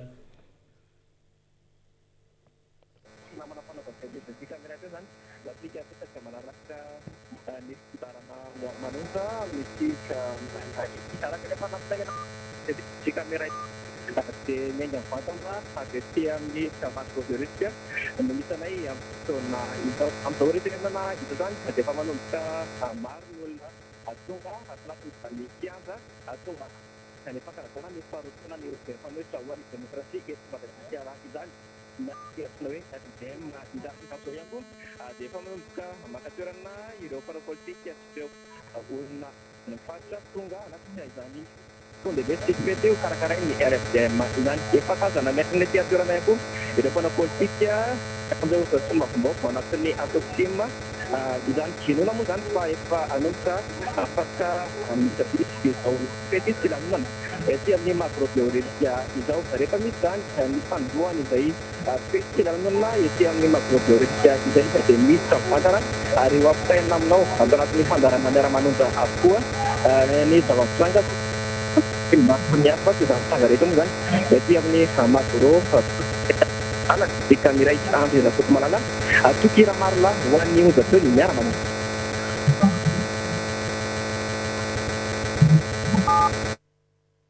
malala atsika raha mety asina rehefa avy eo dia somary maka toerana tsara zany satria dia somary misy larsenina kely tsika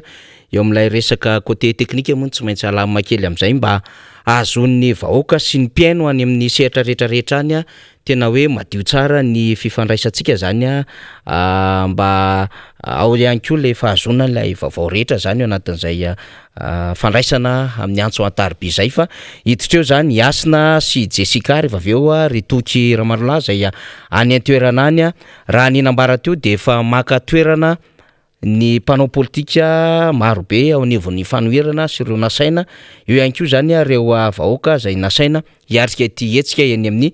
macrobiorelika ity nambarako teo fa dia manana vahiny isika avy any Bongolava zany hoe any Tsoromandidy any izy no niasika niakatra zay lina ao anatin'izao raharaham-pirenena izao ary heverina koa fa isika menakavy dia lina ihany koa tia fantatra ny zava-misy avy any aloatra mangorotsika zany dia mitodika makatia faritra Bongolava rehefa miresaka Bongolava dia feny Rivobe sy Tsoromandidy zany anatin'izany Tsoromandidy zany misy Akadinondry, Mahasolo, Mahatsinjo, Ambararatabe, marobe ny commune ao anatin'izany Tsoromandidy izany dia miarapitsika an'Andriamatoa Randriamampahery Jean-Claude tonga soa Jean-Claude eto amin'ny fandarana miara-manonja. Voalohany indrindra dia faly miarahaba ny vahoaka malagasy tsy vaky volo ny tenako Randriamampahery Jean-Claude assistant parlementaire ny député Tsoromandidy. Voalohany indrindra dia mankasitraka an'Andriamatoa Monsieur Faniry mandray amin'izao ora sy fotoana izao ny tenako angamba voasambany no niakatra miara-manonja dia zany hoe santatra mbavarano zany izao ekarako zao fa ny manitsabe mbola ho avy somary resaka fohifohy ihany no ambarako eto fa mbola ao moa ny manaraka dia aotsika no manamafimafy bebe kokoa. Ianiara Jean-Claude aloha tonga dia ataoko hoe Jean-Claude ianao dia zanaka zany tanàna izany mino fa betsaka ny zavatra iainanareo ny Tsoromandidy mino koa fa tahaka ny vahoaka malagasy rehetra mba niandrandra zany hoe hivoaka ny kanana zany tany tondrahana ronono sy tantely zany isika ny Tsoromandidy tahaka n'ireo toerana lavitra be mino koa fa mba niandrandra zany fampandrosoana hita maso zany sy fandrosoan'ny firenena zany ianareo any faritra Bongolava fotoana sy tapany fitondram-panjakana manahoana ny fiainam-bahoaka any Bongolava amin'izao fotoana izao indrindra ny Tsoromandidy. Saotra betsaka Monsieur Faniry nametraka ny fanontaniana makasika fiainam-bahoaka ankapobeny dia tena tsapa ary tena mijaly ny vahoaka malagasy ny antony dia ny vidim-piainana miakatra dia miakatra hoariko fotsiny amin'ny distrikany Tsoromandidy distrikany Tsoromandidy moa dia toko hoe Tatsany tena ankabetsahany mpamboly dia amin'ny mampamboly azy zay dia ao le hoe 4,500 ny saraka tsaha dia ao anatin'ny 4,500 ny saraka tsaha raha maka olona zany ianao androany hoe andeha hiasan'olona ianao androany 4,000 ny azonao amin'ny 3 ora tolakandro anao vao miala amin'ny 4 dia ao anatin'izay nefany raha ataontsika hoe hoaritsika amin'ny vidim-piainana amin'izao fotoana izao ny vidim-piainana amin'izao fotoana zao a 500 sy 7 ariary menaka 1 litra. De hoaizahoaizan'izay zany a ilay karaman'ny mpanao sarakatsaha hoaizahoaizan'izay menaka fotsiny zay resahantsika zay, mbola tsy ao anatin'izay ny siramamy, ny vary, ny saribô sy ny karazany, mbola tsy ao anatin'izay fa menaka zay resahantsika zay hoe mahazo menaka ohatry ny ahoana zany a ilay sarakatsahan'olona ray a tao anatin'ilay andro manomboka maraina mandra-paharivon'ny andro. Aiza ho aiza ny fijeren'ny fitondram-panjakana amin'izay fiainam-bahoaka zay. De ny anapiko an'izay a de ny makasika ny resaka ataoko ohatra hoe any amin'ny district Antsiromandidy zao raha fijereko anazy a, za zany tena mandeha ambany vohatra maro satria zay a mahasistana izay de mivelatra ao anatin'ny district. De hita daholo ny fiainam-bahoaka amin'ny akapobeany. De raha ny fiainam-bahoaka amin'ny akapobeany jerena amin'ny district Antsiromandidy iny tena hita hoe mijaly ny vahoaka ary de tena betsaka mihitsy mimonimmonina. Mandeha manao tournée zay de tena miteny mihitsy ny vahoaka hoe mba ampitao any ry monsieur l'assistant fa de ohatr' zao efa hitanao zao a ny fahoriana yaty. Misy tena hoe vahoaka malagasy tena tsy anasa sady tsy anasa no tsy mamboly. De ao anatin'izay tsy fambolena zay a tsy maintsy miaina ao anatin'ilay sarakatsaha. De no olana nefany a lay sarakatsaha tsy mahavita ninninna ntsony satria raha saribô tapakitapo fotsiny no vidiny zao a, ny saribô zao de tena efa miakatra de miakatra ny vidiny. Ataoko angamba fa mandeha amin'ny gazety sy ny namanjea rehetrarehetra eny a ny vidina saribô niakatra izy a tato ato. Ohatrinona ny any Antsiromandidy zao? Antsiromandidy zao a ny saribô zao any am'izao a 5,3 ariary ny 175,000 francs. 175,000 francs. Zay no ray gony a amin'ny saribô. De aiza ho aizan'izay zany mbola apetrako ihany lana hoe aiza ho aizan'izay ilay sarakatsahan'olona anankiray a 4,000 ariary. Ie. Aiza ho aizan'izay zany le izy. Eo zany tena mampametra-panontaniana anahy hoe tena betsaka ny vahoaka monimonina hoe tena miakatra ny vidim-piainany ohatr'izao. Tena misy raha matoby anankiray zay a, za tsy hitonona an'ilay anara-tanàna. Tena nitomany mihitsy izy nandadilady. Tena mijaly zay. Izy a tsy ao anatiny tsy raim-pianakaviana tsinotsinona. Izy nefa mitaiza zazakamboty, izy efa raha matobe, tsy mahavita inonninona. De somary napalahelo zay zavatra zay hoe tena mitaraina izy hoe mba hampitao any ohatr'izao hoe amin'ilay vidim-piainana zany. De izay zany a no makasika ny resaka vidim-piainana raha amin'ny fiainana ambangivangony. De hiditra amin'ny makasika resaka resaka tsy fandriampahalemana. Ao anatin'ny tsy fandriampahalemana zany district Antsiromandidy zany de tena hoe bongolava. Bongolava zany angamba ataoko hoe miaina amin'ny tebiteby. De io bongolava io zany raha tena amin'ny fiainana akapobeany a, mpiompiomby moa zany no tena betsaka amin'ny faritry bongolava. De tena mafimafy vao hoe mahazo an'izany omby zany. Tena ataoko hoe any amin'ny faritry bongolava iny moa zany a mbola le resaka hoe fambolena sy ny karazany. Varotra vary aman-taoniny ianao zany a vao mahazo omby miasa rôlahy. De nefa ny omby iny a alainy dalo a ao anatin'ny ataontsika hoe 5 minutes raha farany ela. De somary mampalahelo ihany zany fiainam-bahoaka zany satria zavatra iariana ao anatin'ny firy taona lasa ao anatin'ilay mpimasomonja. De ataoko angamba fa mampametra-panontaniana amin'ny fitondram-panjakana amin'izao fotoana hoe aiza ho aiza ny fijerinareo amin'ny resaka fandriampahalemana satria ny faritry bongolava tena ao anatin'ny resaka hoe fambolena de ariva vao miditra ao an-trano. Tonga ao an-trano a de manao ny resaka hoe sakafo sy ny karazany de vita ny sakafo a mba tokony atory am-pilaminana nefany a matory amin'ny tebiteby. Mieritreritra ilay fananana kely ataoko hoe any amin'ny tokotany any. Mieritreritra ny aina hoe sao de mba hisy hanafika atsika ohatr'izao. Zany eritreretin'ny faritry bongolava daholo. De somary mampalahelo le fiainam-bahoaka de zay zany no tiako mba ny tanàna kely a ny mpitondra fanjakana am'izao hoe mba jereo a lay fiainam-bahoaka indrindrandrindra ny amin'iny faritra Bongolava iny ny fitondram-panjakana am'izao fotoana tena za zany mahatsapa an'izany mihitsy ary betsaka amin'ny mahatsapa an'izany moa zany fa tsy ny tena korery ohatrany hoe ny avo ihany ny tovonana tsy mijery lay vahoaka majinika mihitsy fa finaritra mapakatra ilay avo foana zany hoe raha mikarama ataoko hoe 1,5 million par mois de raha akaikikaiky ny fitondram-panjakana de ampiakaritsika ohatr' zao ny karamany anina ampiakaritsika ohatr' zao ny karamany anina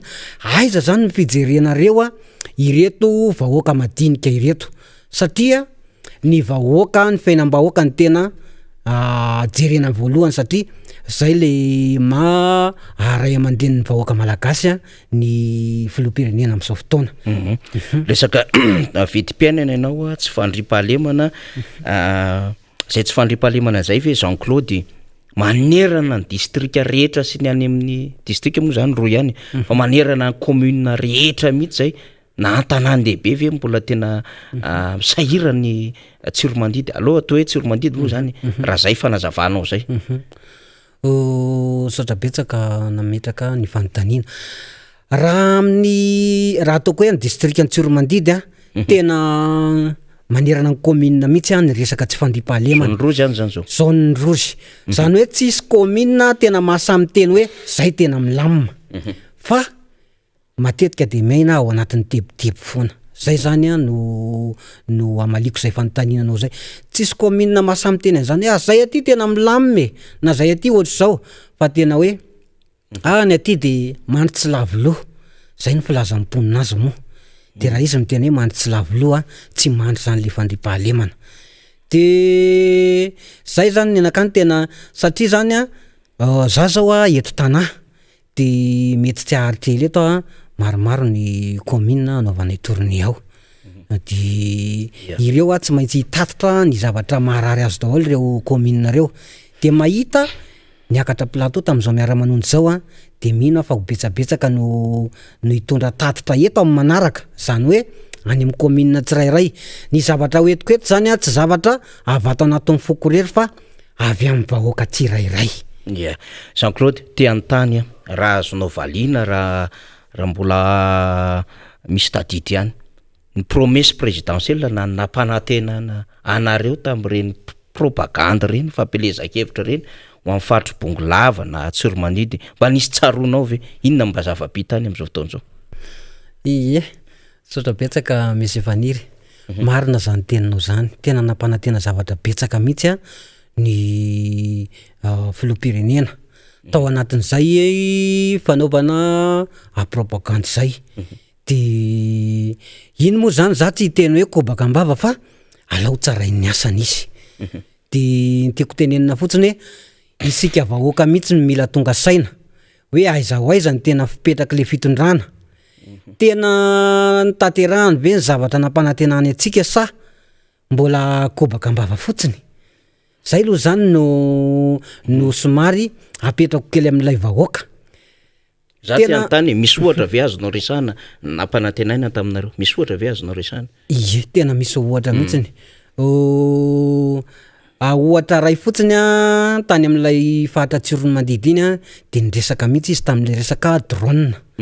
le resaka drone le hoe asiana puce ny omby ohatra zao hoe betsaka moa zany drone aninjehana dalo anenjehana dalo zay moa zany ny tena resaka tao anatina propagande de efa nazy drone nareo zany zao de zao moa zao le drone tsy mbola hita za aloha zany raha za manokana mbola tsy nahita maso drone mbola tsy nahita hoe iny le drone na hoe mba betsaka ihany zay omby very hitako zay nisy omby very tena amanjatony mihitsiny tena zany ny tena natenaina n'ilay drone raha hoe tena nisy lay drone nefa tsisy tena za zany tena miteny hoe tsisy lay izy nefany tao anatin'ny fampanantenana amin'ny vahoaka ny Tsiromandidy mihitsy zany resaka drone zany asiana puce ny omby andeha eny ambony eny ny drone de jerena avy aty fotsiny de tonga de hitatsika ato ohatr' zao tena fampanantenam-bahoaka zany ary vahoaka faritra Bongolava tena faly mihitsy na ianao an'izany satria ny any bongo lava de ny fandripahalemana ny azony tena zava-dehibe aminy ahafahany manao ny asa mandrarany any an-tsara manontolo any de tena faly izy tena velom-panantenana zany ataoko hoe velom-panantenana de hitodika amitsika vahoaka zany tanteraka ve lay zavatra nampanantenana sa tsy tanteraka de anjaratsika vahoaka no mandinika sy mamakafaka hoe atraiza ty fitondrana am'izao fotoana ty zay no Jean-Claude mbola ho tazomika any moa ianao zany satria malinda ny zavatra ohatra an'izany ary mino fa tsy ny eto Antananarivo tsy ny any amin'ny faritra rehetra fa nareo avana malagasy mpiray tandrazana amitsika any ampitan-dranomasina any de tena liana hoe zany kay mahazo ny mpiray tandrazana kanefa io faritry Bongolava io Jean-Claude indrindrandrindra Tsormandidy efa mba nanam-potoana ihany nandeha ny tety tanàna maro tany manana arena Vatsoa Tsormandidy azo Jean-Claude resahana vetivety zay tena manana arena tokoa ny faritry Bongolava any Vatsoa Volamena resaka arena gibony tany tena misy zany fa ny olana de eo amin'ilay resaka tsy fandripahalemana satria ianao raha hitrandraka resaka hoe Volamena na Vatsoa tsy maintsy mandeha dezaka any amin'ny dezaka de any amin'io dezaka io zay moa zany no tena hitako ataon'indray ny mpitrandraka reny mitondra vatsy izy vatsy ampy anazy tapabolana arotokom-bolana de any foana izy de ny matetika zany zavatra fandeny sofiko de ohatrany hoe voatafika foana lay mpitrandraka zany hoe efa fantatry le jolay mihitsy zany hoe efa tokony ahazo reto fandao am'izay ho tafihana de maromaro zay efa voatafika tan'izay de io moa zany mbola ao anatin'le resaka tsy fandripahalemana ihany satria matoa miseho zay zavatra zay de ny tsy fandripahalemana ihany zay ihany ny fototra de ny vahoaka malagasy aloha zany ataoko hoe vahoaka malagasy tsy vaky volo mihitsiny tena raha dinihana amin'ny resaka arena eto tsy mahanta ny vahoaka malagasy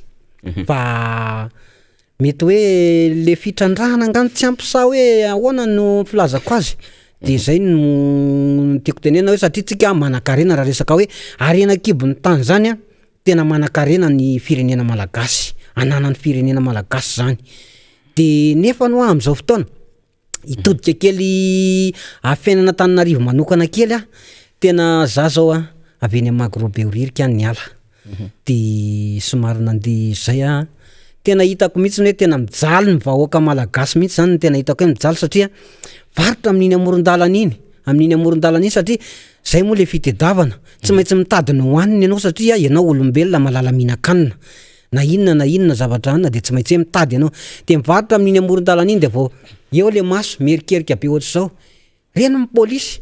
de aorina kely ao anaty gony kely le zavatra amidy mampalahelo zany aiza ny fijeren'ny fitondram-panjakana an'ireny olona tena sahirana tsy manako hoanina reny tsy manana asa izy matoa manao an'ireny varibahatra kely reny vola 500 5,000 farany ambony zay no mba tombony azony am'ireny de nefa fijaliana ho anazy lay toerana mba hitedavany an'ilay vola kely reny entana reny ary mino fa mety mbola atao contrat any amin'ny resaka mangazay any reny mba mientana kely zay mba amidinay fa amin'ny arivo zay manao versement eto betsaka mety manao an'izany any nefa de mbola olana lay varotany azy mba ho ataony sakafo ny ariva sy maraina olona mananjanaka reny mananaina ray raha amitsika reny fa tsy hoe olo-kafa kosa sanatria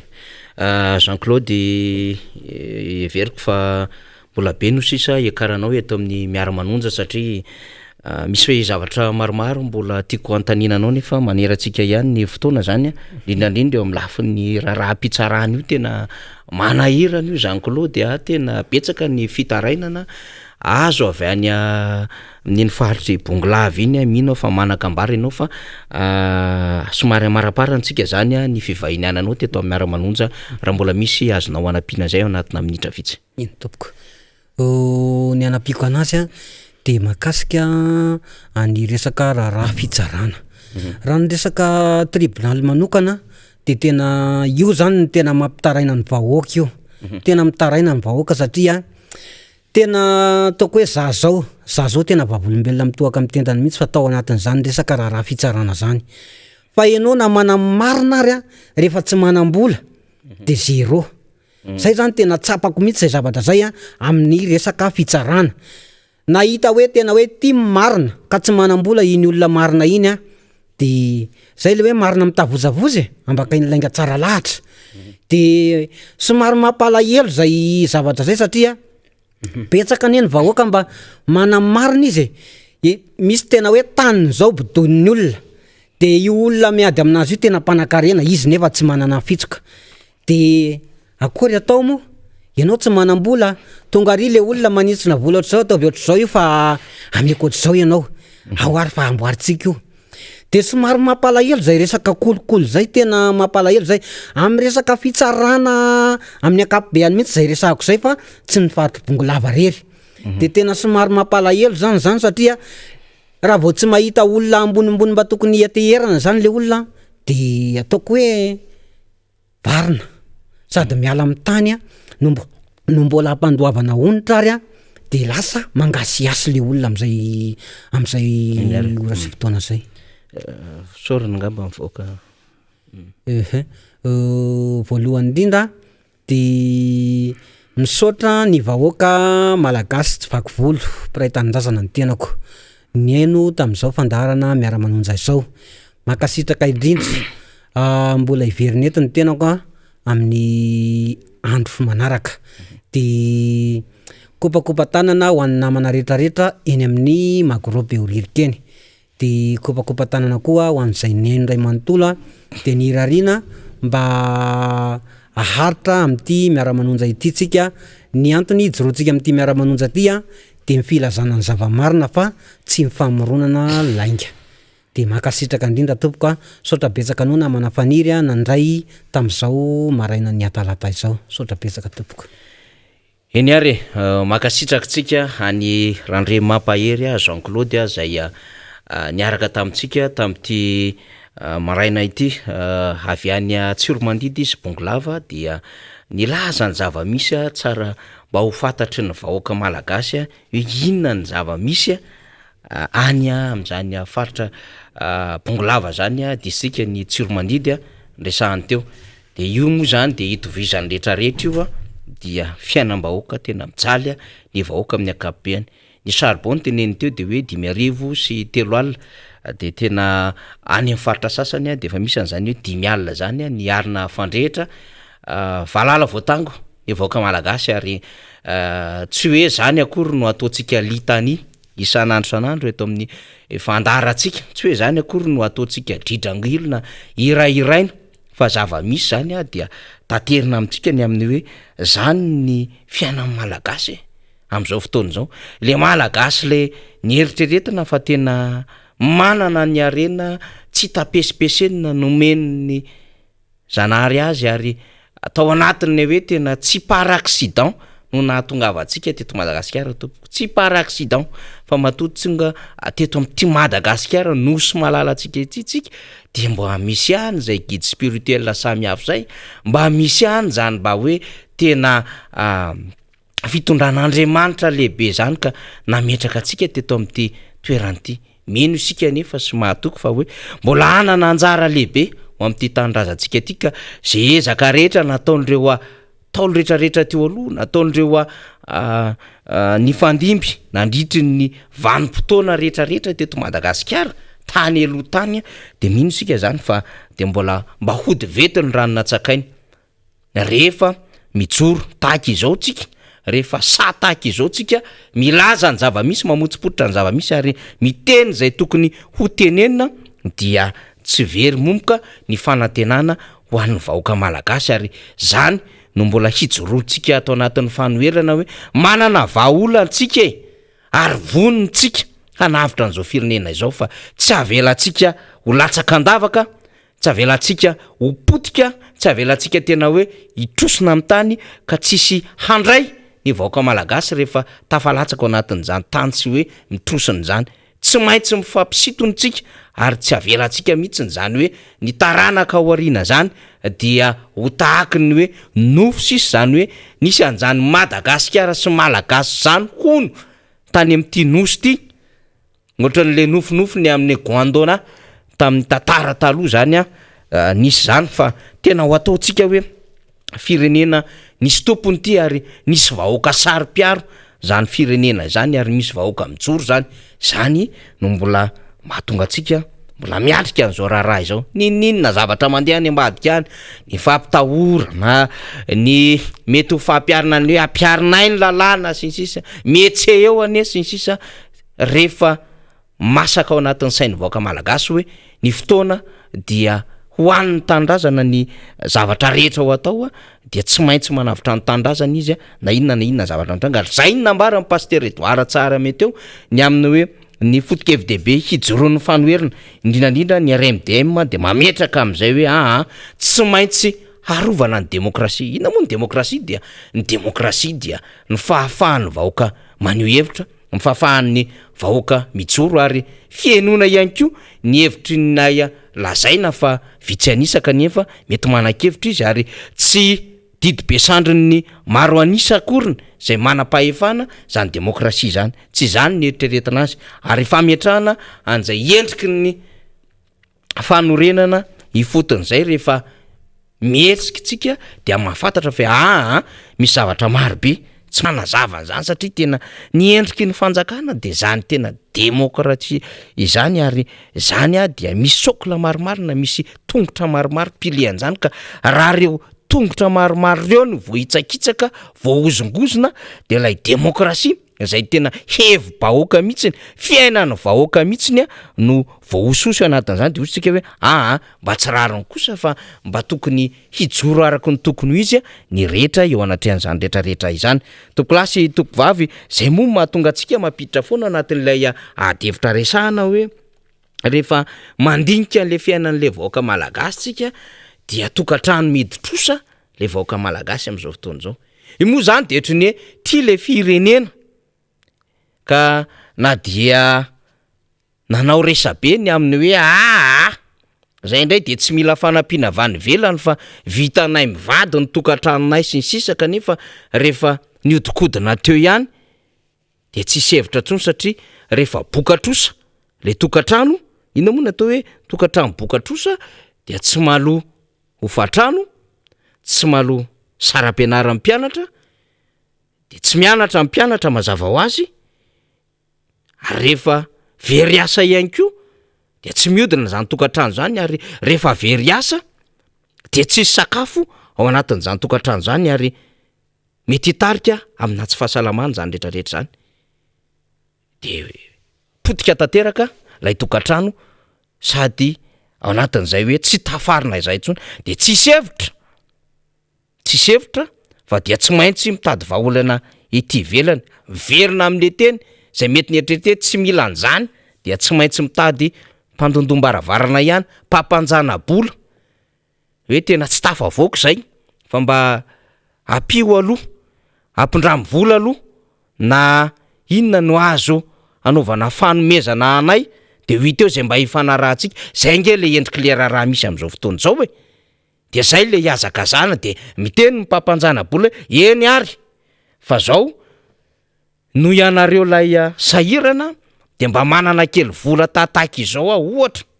misy 2 millions d'ariary na 10 millions FMG ato amiko ato afaka ampindramiko mba hanavotanareo ny tokantranonareo andoavana ekolazy andoavana hofatrano mba ahafahanareo ihany koa mihinana ao anatin'izany tokantrano zany de mba ahafahanareo manao fiariana kely tsy fantatra moa zay mety ho fiariana kely ao anatin'izay de mba miezaka ny aminatin'le hoe ao anatin'ny 2 millions d'ariary io ao anatin'ny enim-bolana tokony amerenana azy fa misy zana-bola 10% isam-bolana tokony alohanareo ohatran'izany lendriky le firenena am'izao fotoana zao mitrosona tanteraka amin'ny tany tsy tafavoaka betsaka ny very asa betsaka ny tsy mihinan-kanina betsaka ny marary ary tsy mahavita manantanteraka ny asa sy ny adidy amanandraikitra ao anatin'ny tokantrano tsony matetika ny raim-pianakaviana zay mahatonga ny olona miteny tsy vazivazy mihitsy ny resaky ny vahoaka amin'ny akapobeny hoe tena efa eny ambony fandriana le fahantrana satria dia mitarika ady mpivady le olona tsy fisimbolona sy ny fahantrano anatina tokantrano ary miteraka fisaraha-panambadiana zany tsy fisiana vola anatin'ny tokantrano zany de boka natrosa lay fianakaviana zay no sary ny zava-misy am'izao fotoana zao kanefa lay aty ambadika n'lay sary hitatsika de misy tompon'andraikitra samy hafa zay nomem-pahefana de rehefa nomem-pahefana de mba mitady an'izay redevabilité ana fahefana zay tsika hoe inona no mba mety ho tombontsoa amin'ny vahoaka zay name amin'ilay vato tao anatin'ilay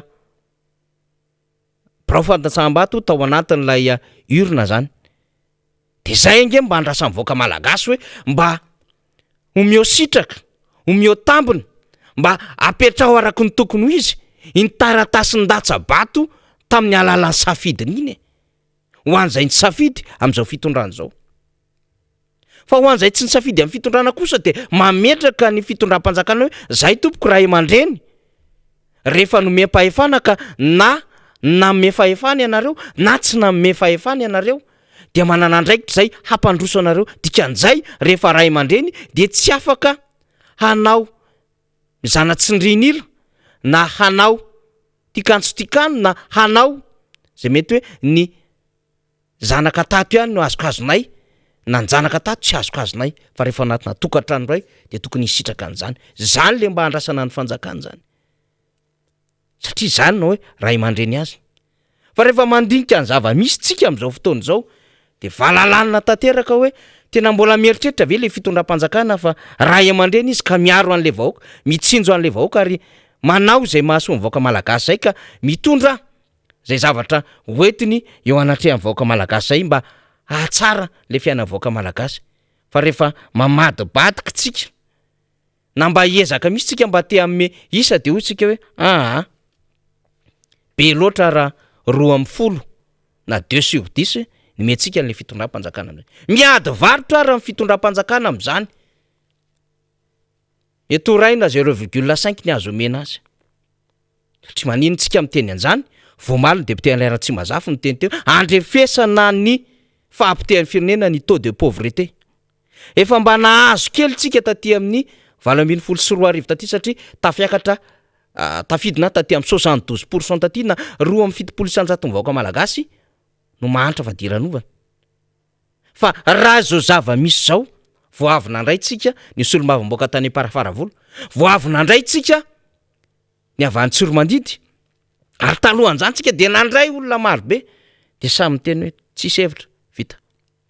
ary iainantsika amin'ny fiarahamonina isan'andro zany misy ane olona miala fotsiny ao anatin'ny tokantranony izy mivady tsy fantatra hoe hoaiza fa de ohatran'ny lehilahy rehetrarehetra de tonga niran'ny Ravelo Jean Baptiste hoe vao manena koa de io rangafa miomankomana aizindray an'io nahita asa ivelomana de misotro rano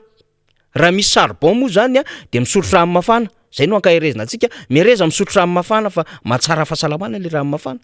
de misotro rano mafana mifoha amin'ny 4 maraina sady efa tsy nahita tory mivery calcium no stressé de mivoaka ny trano de mandeha fotsiny le tongotra hoe tsy fantatra hoe hoaiza tsisy direction fa de iny tsy maintsy mivoaka ny trano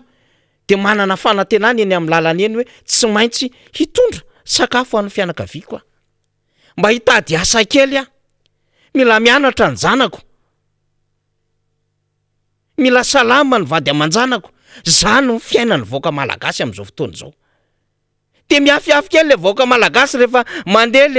le girofara sy le cortège be da be samy hafa le mitsotsoka sifle iny le vahoaka miafiafy kely le nandatsa bato tamin'ny fifidianana iny miafiafy kely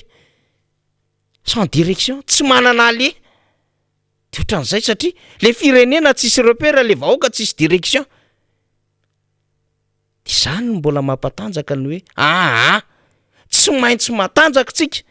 miatrika an'izao situation zao fa raha tsy matanjaka ny fanoherana hiatrika an'izao situation zao iza no antenainy vahoaka malagasy hisitona azy ao anaty lavaka iza no hitaraina ny vahoaka malagasy zany ny zavatra misy am'izao fotoana zao fa tsy afaka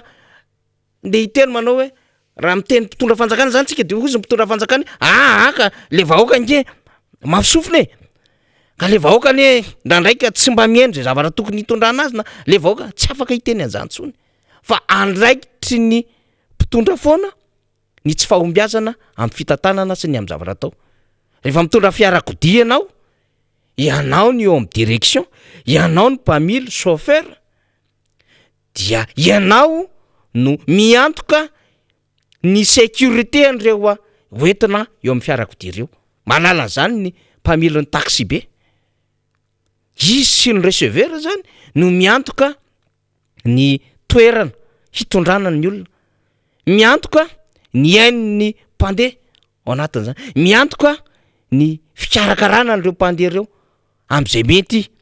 zavatra mitranga eny an-dalana eny fa tsy afaka ite mihitsy ka tsy navita an'le adidy le olona tato na avelana eny an-dalana eny fa nisy nandota atao anaty fiara na tsy nalo sara na tsy ampiny ny sarany sisy ohatran'izany matoa tafiditra ao anaty fiarakodia de zany zava-misy efa miantso ny namantsika eny amin'ny Magroberurika amin'izao fotoan'izao namantsika Jessica ao amin'ny antso Antarby Jessica efa tafiditra ianao apitaony zava-misy inona indray ny fivoaran-draharaha eny amin'ny kianja amin'ny Magroberurika Jessica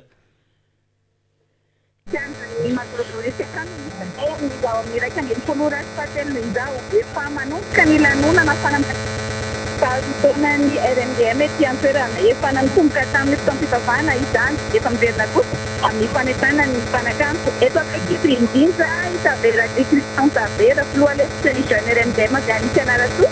hitavatavantsika mahakasika ny fankalazana ny fahazotoana ny RMDM ity. Eka voalohany indrindra moa dia faly miarahaba ny vahoaka malagasy manerana ny nosy fa surtout atao mivarika Antananarivo ny tenanay zay tonga ety amin'ny Magro dia ny kianja ny finoana zany tamin'ny poinim-bola 3 movanty moa tsy mahavahiny anay loatra raha vaty amin'ny septembre kitany Madagasikara zany kianja ny finoana eto zany eto mpiangasana ny flou national ny RMDM zany ny robe ny mpanoatany démocratie vahoaka maro nalokitany amin'izao fotoan'izao mivantana avy aty amin'ny kianja ny finoana ety amin'ny Magroberurika dia ny flou maro karavanimanana zany amin'izao sika andasana fa ny olona nasaina rehetrarehetra dia teny ambony lamitra azy vahoaka koa efa vorolamina eto amin'ny kianja ny finoana dia mbola manasa ihany satria tsy tara satria tia fety-pankalazana izy tia dia ho an'ny vahoaka malagasy rehetrarehetra fa tsisy hoe anavahana aniza na iza fa zay mahatsapa ianao fa vahoaka malagasy dia mandroso fa mananaka vavahady efa manomboka hitoka moa zany eto amin'ny kianjany Magroberurika amin'izao fotoan'izao namana faniry vatia amin'ny AVS nosopatana dia manetana ihany koa zany nareo ato zany aloha zany mandrapandrasana amin'ny filohan'ny national ny RMDM zany dia maro karavanimanana amin'izao fotoan'izao zay an'izay fitenenana satria tsara ampahafantarina ihany fa satria tery amin'ny résolution zay niarahana tery avaipaty dia mbola ho vakina eto zay mandeha mandindika varetana reto olona nasaina sy ny mpanao politika mazava ho azy raha firenena zao no mafana dia tsy maintsy hoitsy ny fampirezidarana ny federasirenena ny aikamlekoa zany dia manana fampakazana faotona ania efa tsy mamranderantema miaima topazy toka eto amin'izao fotoan'izao satria tonga fidely ao anatin'izany nisy kamarana samihafa ihany koa matatokpolitika ny olona tosaka nefa tsy mpafaintana dia isorana narefa avatia ny partika mivantana vahoaka malagasy mamerana ny toka sy miany amin'ny résolution rehetrarehetra dia afaka amin'ny olona rety zany misy koa anafaharanana fizarana mofomary mamy tena efa mikianjany Magro amin'ny kianjany finoana dia avatia amin'ny kianjany finoana Magroberurika tena membro Christian Tavera vice-président ny RMDM faritampirana toa IMDS misy patana anao fitenenana.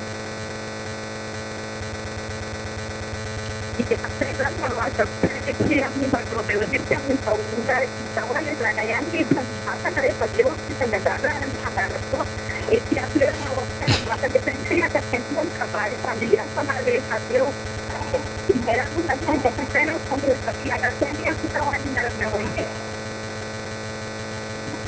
Isaorantsika ny namatsika mpanongazety Jessica Miray zany napitan'izay ambiansa izay sy Christian Tabera zay filoha levitry ny tanora MDM avy any amin'ny faritany ny fianaratsoa Christian Tabera fatatsika zany fa mpikambana ao anivon'ny CRN ary anisan'ny tompon'andraikitra ao amin'ny antoko kitana ihany koa zay mpikambana ao anatin'izany rodoben'ny mpanohatra eto Madagasikara izany ny antoko kitana zany. Raha ny fanazavana nentin'izy Menada teo moa zany dia efa manomboka ny lanonana efa saika tonga ireo vahiny nasaina zany ary volanina ny vahoaka na dia mbola misy any ary zany ny eny andalana dia mbola malalaka zany ny fahatongava antsika menakavy na izany na tsy zany dia apetrao ihany aloha zany lay arovava sy orona mba ahafahantsika mitandro ny fahasalamany ny Covid-19 dia ilay gel zany sy ilay elanelana samihafa zany mba ahafahantsika mitandrona tsara nyty aretiny ity fa mbola mialoalo ihany izany aretina izany fa na izany dia miezaka mahay miara-miaina amin'ny Covid-19 itsika zany. Eo ampiandrasana ny fahatongavan'ny filomarika Ravalomanana eny an-toerana zany ny rehetra amin'izao fotoana izao ary dia kisy arak'izay hoe fitaovam-pivavahana fofo izay isy ihany koa ny fanapahana mofomamy fa ny tena lehibe dia ovakina pahibe maso ny résolution na ny fehi-kevitry ny fianambe nasionaly ny mpanohitra no tanterahana teny bypass tamin'ny 13 sy ny 14 volana Jolay lasa teo iny. Ny angom-baovao dia efa nahafantarina zany fa ireo mpizaika izay niatrika ny fianambe nasionaly ny mpanohatra tamin'iny résolution iny zay nivoaka dia efa niparitaka ny amin'ny faritra rehetra ny amin'ny zay misy azy ihany dia niezaka zany nanao zay fizarana sy fampahafantarana zay ihany koa tany amin'ireo namana samihafa hoe zao no fehi-kevitra nivoaka tao anatin' zany vaovao izany ka fionana izany ka izay dia mbola ambara hapahibe maso fa hotezantsika foana ny fanadidina ao anatin' ty raharaha ty zay fanadidina ao anatin'izao raharaha izao dia ahafantarantsika zany mahafantatra ny zavamisy ny eny an-toerana zany ny zavamisy anefa mba hahafahantsika mandamina tsara mba hahafahantsika ihany koa mandray tsara ihany koa ny vaovao eny an-toerana zay mino isika fa hapita ihany koa ireo namana zany aminatin'izao fandaharantsika zao raha ny zavamisy any toerana dia rehefa vonona dia ho ampidirintsika eto satria dia eo ampiandrasana zany ireo tompon'andraikitra ambony samihafa eo anivon'ny fanoherantsika indrindra ny filomarika Ravalomanana sy ireo mpiaradi aminy zany ny solombavamboaka dia efa fantatra fa efa eny an-toerana zany dia ampidirintsika na izany naty zany ao anatin'ny fandaminana satria moa dia mbola hisy rehefa aveo ny reo sport samihafa zany ny annonce zay tsy maintsy andeha dia ho averintsika ny antenne any amin'ireo namana zay technicien andefa izay fifanarahana sy ireo dokam-barotra maro samihafa fa hotoizantsika zany mandrapatonga an'izay antso zay na mandrapatonga ny ora raha tonga ka mbola tsy tafiditra ny antso rehefa tonga ny ora dia ho tapierintsika ny fandaharantsika zany mba hahafahana mandroso ireo dokam-barotra samihafa eto anivon'ny fahitalavitra sy ny onjam-peo zany zay andefasantsika amin'ny vatana ity miara-manonja ity isika nyresaka teo zany ny amin'ny hoe ny mpamily ao anatin'ny fiarakodiny ny tompon'andraikitra voalohany amin'izay mety ho fahadson'ny fitondrana zany fiarakodia zany ary tsy afaka hialangalana na hitady fusible na amin'iza raha ohatra ka tsy misy ny fahombiazana ao anatin' zany fitondrana ny fiarakodia zany dia tahakan'izay ihany koa ny commandant de bord rehefa misy ny tsy fahombiazana ary rehefa misy faharendrehana samihafa dia tsy mahazo mialangalana ary ireny no mivoaka farany zany tsy maintsy manavitra ny vahoaka aloha tsy maintsy miezaka mitady vahaolana aloha raha sanatria misy fahavoazana eny an-dalana ny sambo na ny mpanamory ny fiaramanidina ohatra zany zavatra iainana amin'ny akapobeany zany ka lay filazana hoe ianina ny tsy nahavitana ianona no disony nataony na ianona mety ho mariny zany fomba fotsiny ihany zany fa ny tompona andraikitra voalohany matoa tonga eo anivony zany familiana zany eo am'izany direction zany dia matoa miandraikitra n'zany asa zany dia andraikitra zany ary iantsoroany zany tsy ny rehetrarehetra no nahazo izany aty de manandraikitra zany fa matoa tonga eo am'izany de voasafidy tao anatin'ny maro zany ka zay voasafidy tao anatin'ny maro zay tsy manana itsony fialatsiny ny am'izay mety ho mpandeha ao anaty fiara na ao anaty fiara manidina na ao anaty sambo ny am' tsy fahombiazany tondranany zany hitatsambo de mametraka mazava tsara hoe rehefa hiala amin'ny point A ka ho any amin'ny point B de ny fantatry ny mpamily tsy maintsy tonga quelque soit na difficulté samihafa ohatran'izany ny mitondra fiara manidina rehefa miala amina toerana anankiray de ny azo amina toerana anankiray no tanjona de manaraka ny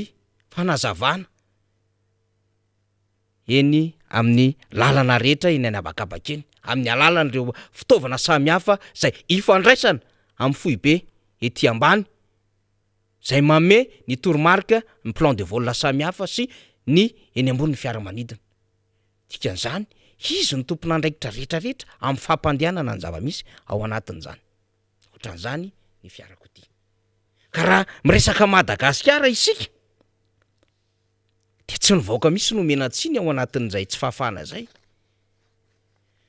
tsy ireo tompon'andraikitra kely samihafa zay napetraka amina toerana samihafa no tendrena no tsy maintsy ometsiny lava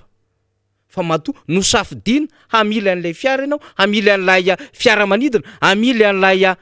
sambo toy izy ny olona hoe eny tompoko ianao ny tompon'andraikitra voalohany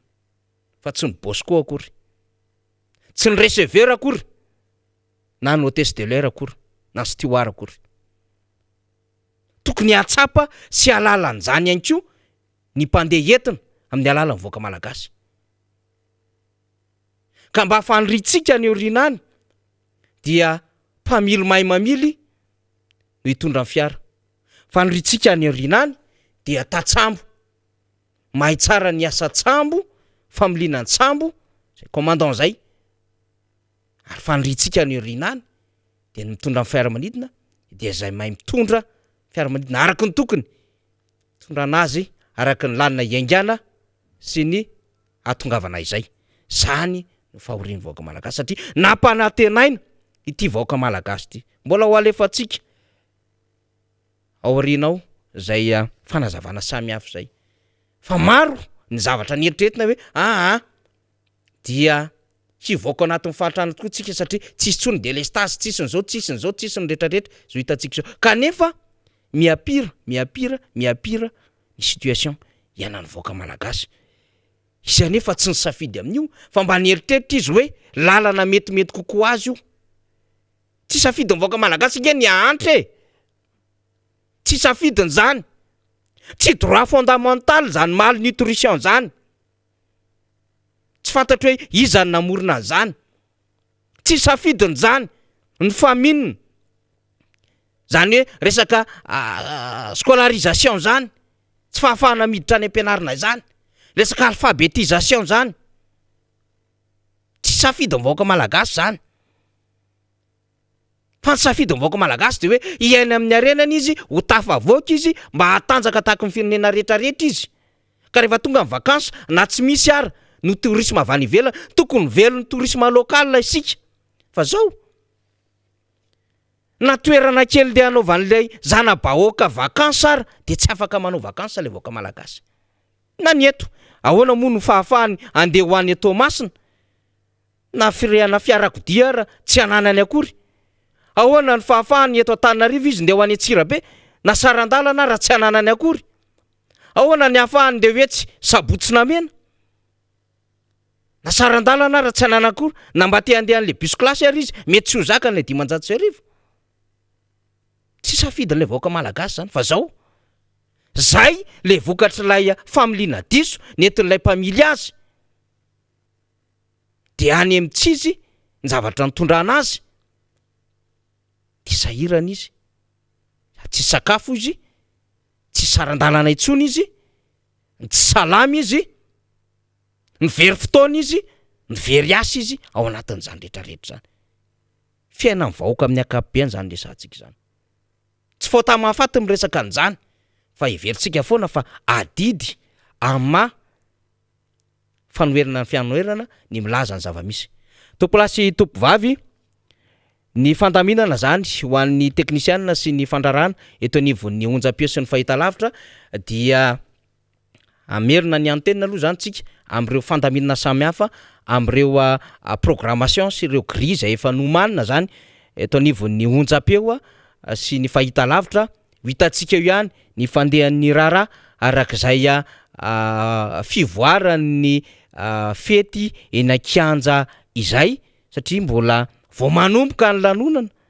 ary rehefa vao manomboka zay ny lanonana mbola maromaro ny kabary fandimbiasana dia mba tsy hitazomantsika zany satria efa nisy fifanarahana ara-balitra maromaro izay ahafahantsika mampandroso koa itony onjam-peo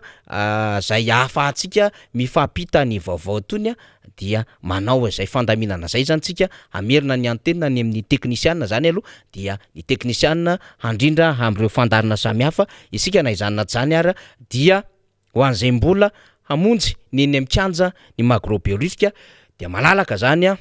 fandehanantsika eny atoerana am'izao fotoana izao ary efa hiboka vahoaka eny fa iverintsika zany fa mbola misy ihany ny fahafahana zany zay mieno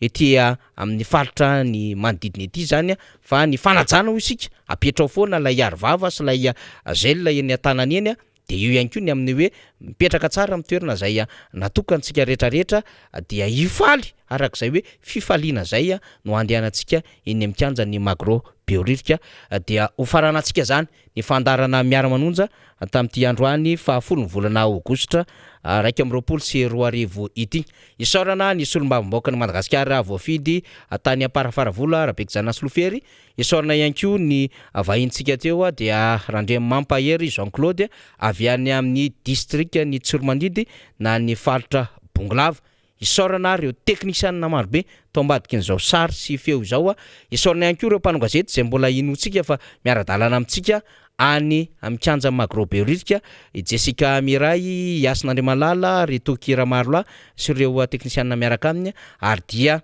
eny akanja ndray zany ny dafety be afaka minitra vitsy rehefa avy eo. Ny tena koa dia manome fotoanantsika miaraka ny ireo solombavambaoaka namana zany raha mbola mahazo izay tanjaka sery avy amin'ny ambony zay dia tafaradalany eto indray isika rapitso amin'ny ora mahazatra. Misaotra tompoko.